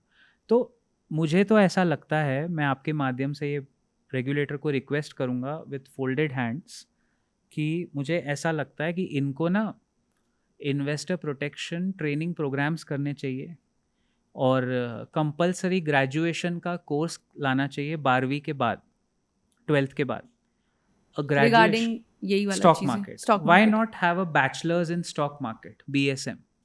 कौन रोकता है इनको लाने से? अगर आप उसको ग्रेजुएशन कोर्स का पार्ट दे दोगे तो ये प्रॉब्लम नेस्तो नाबूद हो जाएगी, अपने आप ख़त्म हो जाएगी। लोग उसमें ग्रेजुएट बनेंगे, फिर पोस्ट ग्रेजुएशन करेंगे, फिर सीधा लाइन में आके ट्रेडिंग करेंगे, है ना? हाँ जी। तो ये सोचना चाहिए मेरे ख्याल से लोगों को इस बारे में। बट आई थिंक सर, जैसा आपने पहले भी कहा कि जब से हमें पॉकेट मनी आती है, वो हाँ। फ्रॉम 14-15, अगर तब से ही अवेयरनेस थोड़ा आए तो वो एक बेस भी बनता रहेगा। अगर बैचलर्स भी किसी को करनी है तो आई थिंक वो भी कर सकती है गवर्नमेंट। अल्टीमेटली जब तक ये रेगुलराइज नहीं होगा ना, तो हम लोग सेल्फ एजुकेशन पे ही रिलाई करेंगे। कोई ट्रेडर अगर बनना चाहे, आज उसके पास कोई कोर्स ही नहीं है। सर्टिफिकेट कोर्सेज बहुत हैं, 50,000 होंगे, लेकिन भाई गवर्नमेंट का कोई स्टैम्प ऑफ अथॉरिटी नहीं है ना कि मैंने ग्रेजुएशन किया है। स्टॉक मार्केट सीखने में 3 साल लग सकते हैं आपको, वो 3 साल का कोर्स बनता है। उसका सिलेबस कौन लिखे, कौन बैठे, हम तैयार हैं, हमको मौका मिले तो हम ज़रूर मदद करेंगे सरकार की, क्यों नहीं करेंगे। मेरा तो ये ड्रीम था कि ऐसा कोर्स आए बाकायदा, जिसमें आप सिर्फ मार्केट का ज्ञान ले। देखो कितने लोग एडमिशन लेंगे, हर 12th डेफिनेटली के बाद सर। कॉमर्स वाला जो है वो तो भागा भागा आएगा आपके पास। हम्म। तो ऐसे सोच वाली गवर्नमेंट भी तो चाहिए ना, सिर्फ खाली रेड फ्लैग डालने से थोड़ी ना सोल्यूशन आ जाता है। एंड सर अगर किसी को अभी इंट्राडे ट्रेडर बनना है तो एक मिनिमम कितना अमाउंट उनके पास होना चाहिए स्टार्टिंग के लिए? वही अपना अपना एपेटाइट है। इट्स लाइक एक बूफे लगा हुआ है खाने का, तो कोई बंदा सूप और स्टार्टर में ही पेट भर लेता है, कोई पूरा मेन कोर्स के बाद भी उसको नई नई आइसक्रीम खानी है हमको, तो वो 10,000 में भी आप करते हो, 1 लाख में भी करते हो, 5 लाख। भाई ऐसा है कि मेरा एक्चुअली एक टारगेट है कि जो हमारी हाउसवाइफ्स हैं जो बेचारी अभी 50 के ऊपर हैं, जिनके पास कमाने के साधन शायद नहीं हैं, उनको अगर ट्रेनिंग देके हम उनके पास हर नॉर्मल शहरी हाउसवाइफ के अकाउंट में या उनके पास कैश में या थोड़ा सेविंग्स में 1-2 लाख रुपए ज़रूर होंगे, 1-1.5 लाख रुपए तो ज़रूर होंगे जो उन्होंने इमरजेंसी के लिए बचा रखे होंगे। उसमें से अगर वो ट्रेडिंग करके थोड़ा अपनी 2-2 हज़ार महीने का भी कमाएं, जिसमें वो शॉपिंग कर पा रही हैं, तब आपका वो पहले वाला सवाल आंसर हो जाएगा कि उनका ट्रेडिंग उनका शॉपिंग स्पॉन्सर करने लगेगा। सेल्फ यस, डिपेंडेंट, बिल्कुल। आत्मनिर्भर आत्मनिर्भर नारी। भारत जो हम सुनते जाते हैं उसका बिल्कुल। एक ये प्रमाण बन सकता है। तो ऐसा कुछ आना चाहिए। आई थिंक हमारी गवर्नमेंट को नामकरण करने का बड़ा शौक है, तो वो प्रधानमंत्री ट्रेडिंग योजना ऐसी कुछ आनी चाहिए मेरे हिसाब से।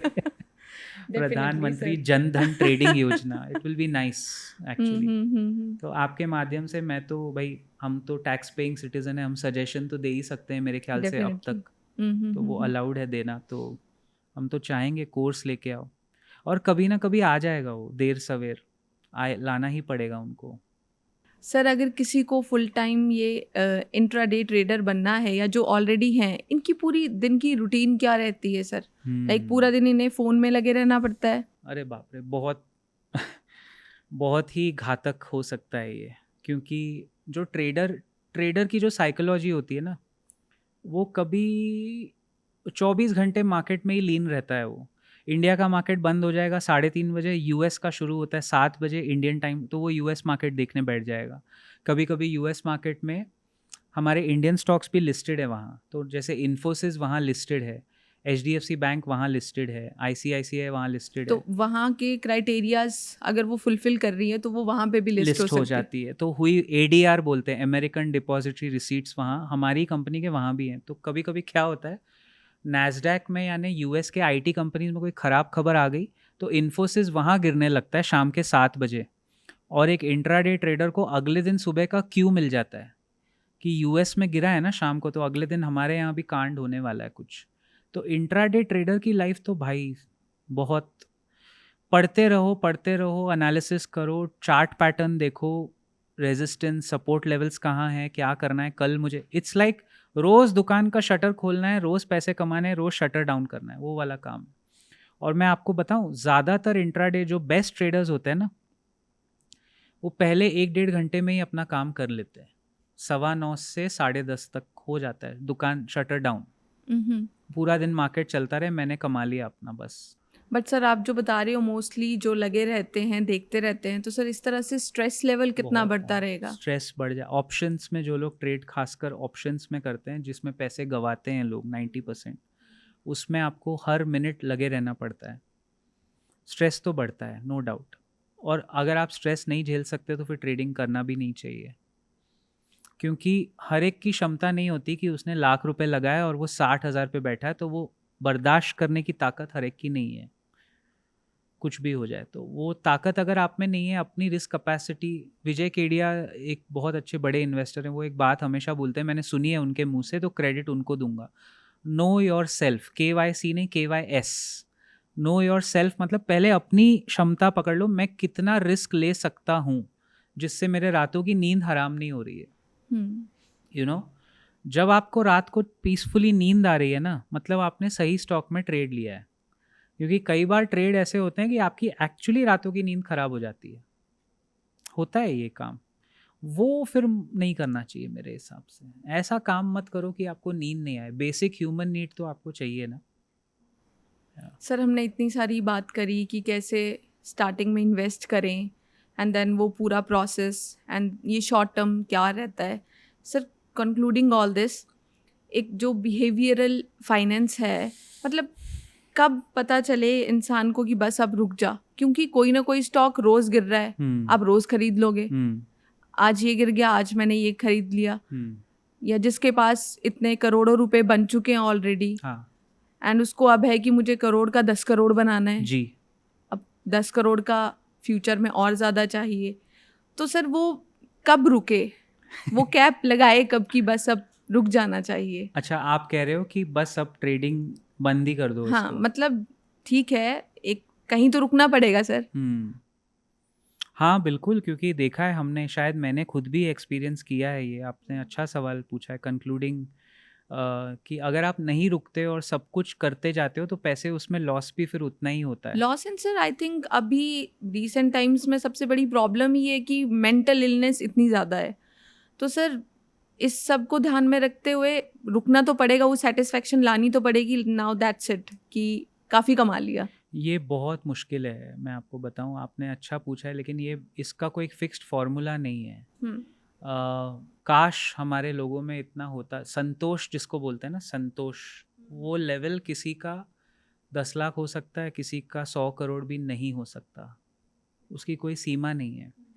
But we, what according to you sir, वो इमोशंस कंट्रोल कैसे करें, या आप? ऐसा है जब आपका घर का इनकम चल रहा है ठीक ठाक, पैसे आ रहे हैं आपके पास और स्ट्रेस नहीं लेना चाहते आप, वहाँ रुक जाना चाहिए। 1 करोड़ है ना, बहुत मैजिकल फिगर है, मैं आपको यही कह रहा हूँ। हमारे देश में आज भी 1 करोड़ तक पहुँचना अच्छे अच्छों के बस की बात नहीं है। 80 करोड़ लोगों को आज भी सरकार फ्री में 5 किलो राशन चावल बांट रही है, मालूम है ना आपको? तो 142 करोड़ में से 60 करोड़ ही बचते हैं। उसमें से 21 करोड़ हैं जो टीयर 1 टीयर 2 में रहते हैं, दिल्ली, बॉम्बे, गुड़गांव, बैंगलोर, हैदराबाद, चेन्नई, पुणे। वही टारगेट ऑडियंस है हमारा या आपका। उसी 21-25 करोड़ में से 10 करोड़ डीमैट अकाउंट खुले हैं, राइट? तो अब उनका जब पेट भरेगा, जब उनको लगेगा कि यार अभी बहुत है गई, बहुत कमा लिया हमने, तब शायद आप जो बोल रहे हो वो हो। बट वो मुश्किल है, बहुत मुश्किल है। लॉस करके ही इंसान सीखता है ये बात। जब बना लिए पैसे और खो दिए अगर पैसे, तो फिर वो रिवेंज ट्रेड नाम की एक चीज़ होती है कि अब देखना, अब मार्केट ने मुझे ऐसा किया, अब मैं मार्केट से ही पैसे कमाऊंगा। उसमें सीखते हो आप बहुत कुछ। तो वही सर, वही मैं बोल रही हूँ कि कुछ फाइनल वो पीस ऑफ हाँ, एडवाइस या टिप्स की लोगों को अकॉर्डिंग टू यू, कि कैसे अपने आप को कंट्रोल करें इस सब से, क्योंकि वो बस एक सर वो लत भी तो लग लत जाती है। लग जाती है। हाँ, नहीं लत तो वो फिर गैम्बलिंग वाली बात हो जाएगी, वो तो होना ही नहीं चाहिए आइडियली। नहीं, कंट्रोल मतलब ये है कि जब आपको लगे कि भाई देखो, मेरा एक सिस्टम, हर ट्रेडर का ना एक सिस्टम होता है, एक इकोसिस्टम है। मुझे इन्हीं स्टॉक्स में ट्रेड करना है, मेरे पैसे इन्हीं स्टॉक्स में बनते हैं और इसमें बन रहे हैं। इट्स लाइक अ दुकान। जब मेरी दुकान चल रही है, अच्छी चल रही है, ट्रेडिंग मेरे लिए एक बिज़नेस है, मैं इसकी इज्जत करता हूँ, जिस दिन वो फीलिंग आ गई तो फिर वो चलता रहेगा। और जिस दिन आपको लगे कि हाँ अब मेरा इसमें काम हो गया, अब मेरा ना ध्यान भटक रहा है या मुझे हेल्थ पे मेरे इम्पैक्ट हो रहा है, उस दिन छोड़ देना चाहिए। जिस दिन आपकी हेल्थ और रातों की नींद खराब होने लगे, आपको नहीं करना चाहिए। Because you are right, US market बंद होता है रात को 3 बजे इंडिया के, जापान का मार्केट शुरू होता है सुबह 4:30 बजे। तो ऐसे ग्लोबल ट्रेडर तो कभी सो ही नहीं पाएगा। तो वो लिमिट तो हम सबको खुद ही डिफाइन करनी पड़ेगी ना। जैसे मैं यूएस मार्केट ट्रैक करता हूँ, लेकिन सिर्फ 10 साढ़े 10 तक देख लेता हूँ क्या हो रहा है जानकारी के लिए, फिर सुबह उठ के देखते हैं। सुबह उठ के ट्रेडर की वो जो साइकोलॉजी है, वो 6:30 बजे से जो उसका रिसर्च शुरू होता है ना, वो बहुत ज़रूरी है कि आज खबर क्या है, मार्केट में न्यूज़ क्या है, क्या होने वाला है, क्या है। इंट्राडे के लिए वो डेली आपको लगे रहना पड़ेगा उस, and it becomes a part of your life. क्योंकि मार्केट है ही ऐसा ना, every day is very dynamic. आप उसको प्लान नहीं कर सकते, आज तो मैं यही गाड़ी से यही रूट से जाऊंगा। जैसे वो एक मूवी में दिखाया था, Punjab power lighting up your life, वो बंदा रोज़ सुबह गाड़ी में, उसी गाड़ी में वहाँ से जा रहा है, वही गड्ढे मिल रहे हैं, वही सब। ऐसा नहीं है ट्रेडिंग। किसी दिन आप 1000 रुपये कमा लोगे, किसी दिन 200 रुपये कमाओगे, किसी दिन शायद 300 का लॉस हो जाए। तो नेट प्रॉफिट में रहोगे तो मज़ा है उसका। अगर लॉस ही होए जा रहा है आपको, तो फिर ट्रेडिंग तो ऑटोमेटिकली बंद ही कर देनी चाहिए। Because markets are a money making machine, MMM, it's a money making machine. आप देश पे पैसा लगा के उस ग्रोथ का पार्ट बन रहे हो. तो उसमें जब देश को लॉस नहीं हो रहा है तो आपको नहीं होना चाहिए लॉस. आप क्यों लॉस कर रहे हो? मतलब आप कुछ गलत तो कर रहे हो ना. वहाँ बंद कर दो. जहाँ जागो वहाँ सवेरा. बिल्कुल सर, बिल्कुल. Thank you so much sir. आप इतने दूर से आए और specially all the way from Mumbai. या and thank you so much sir. आपने इतना सब कुछ बताया हमें, हमारी नहीं. ऑडियंस को. आई होप जो आपने चेंजेस जी जो आप चाहते हो जी. एज अ टैक्स पेयर वो सब आए. And thank you sir. Thank you for calling me. And I think आपका ये काफ़ी अच्छा इनिशिएटिव है.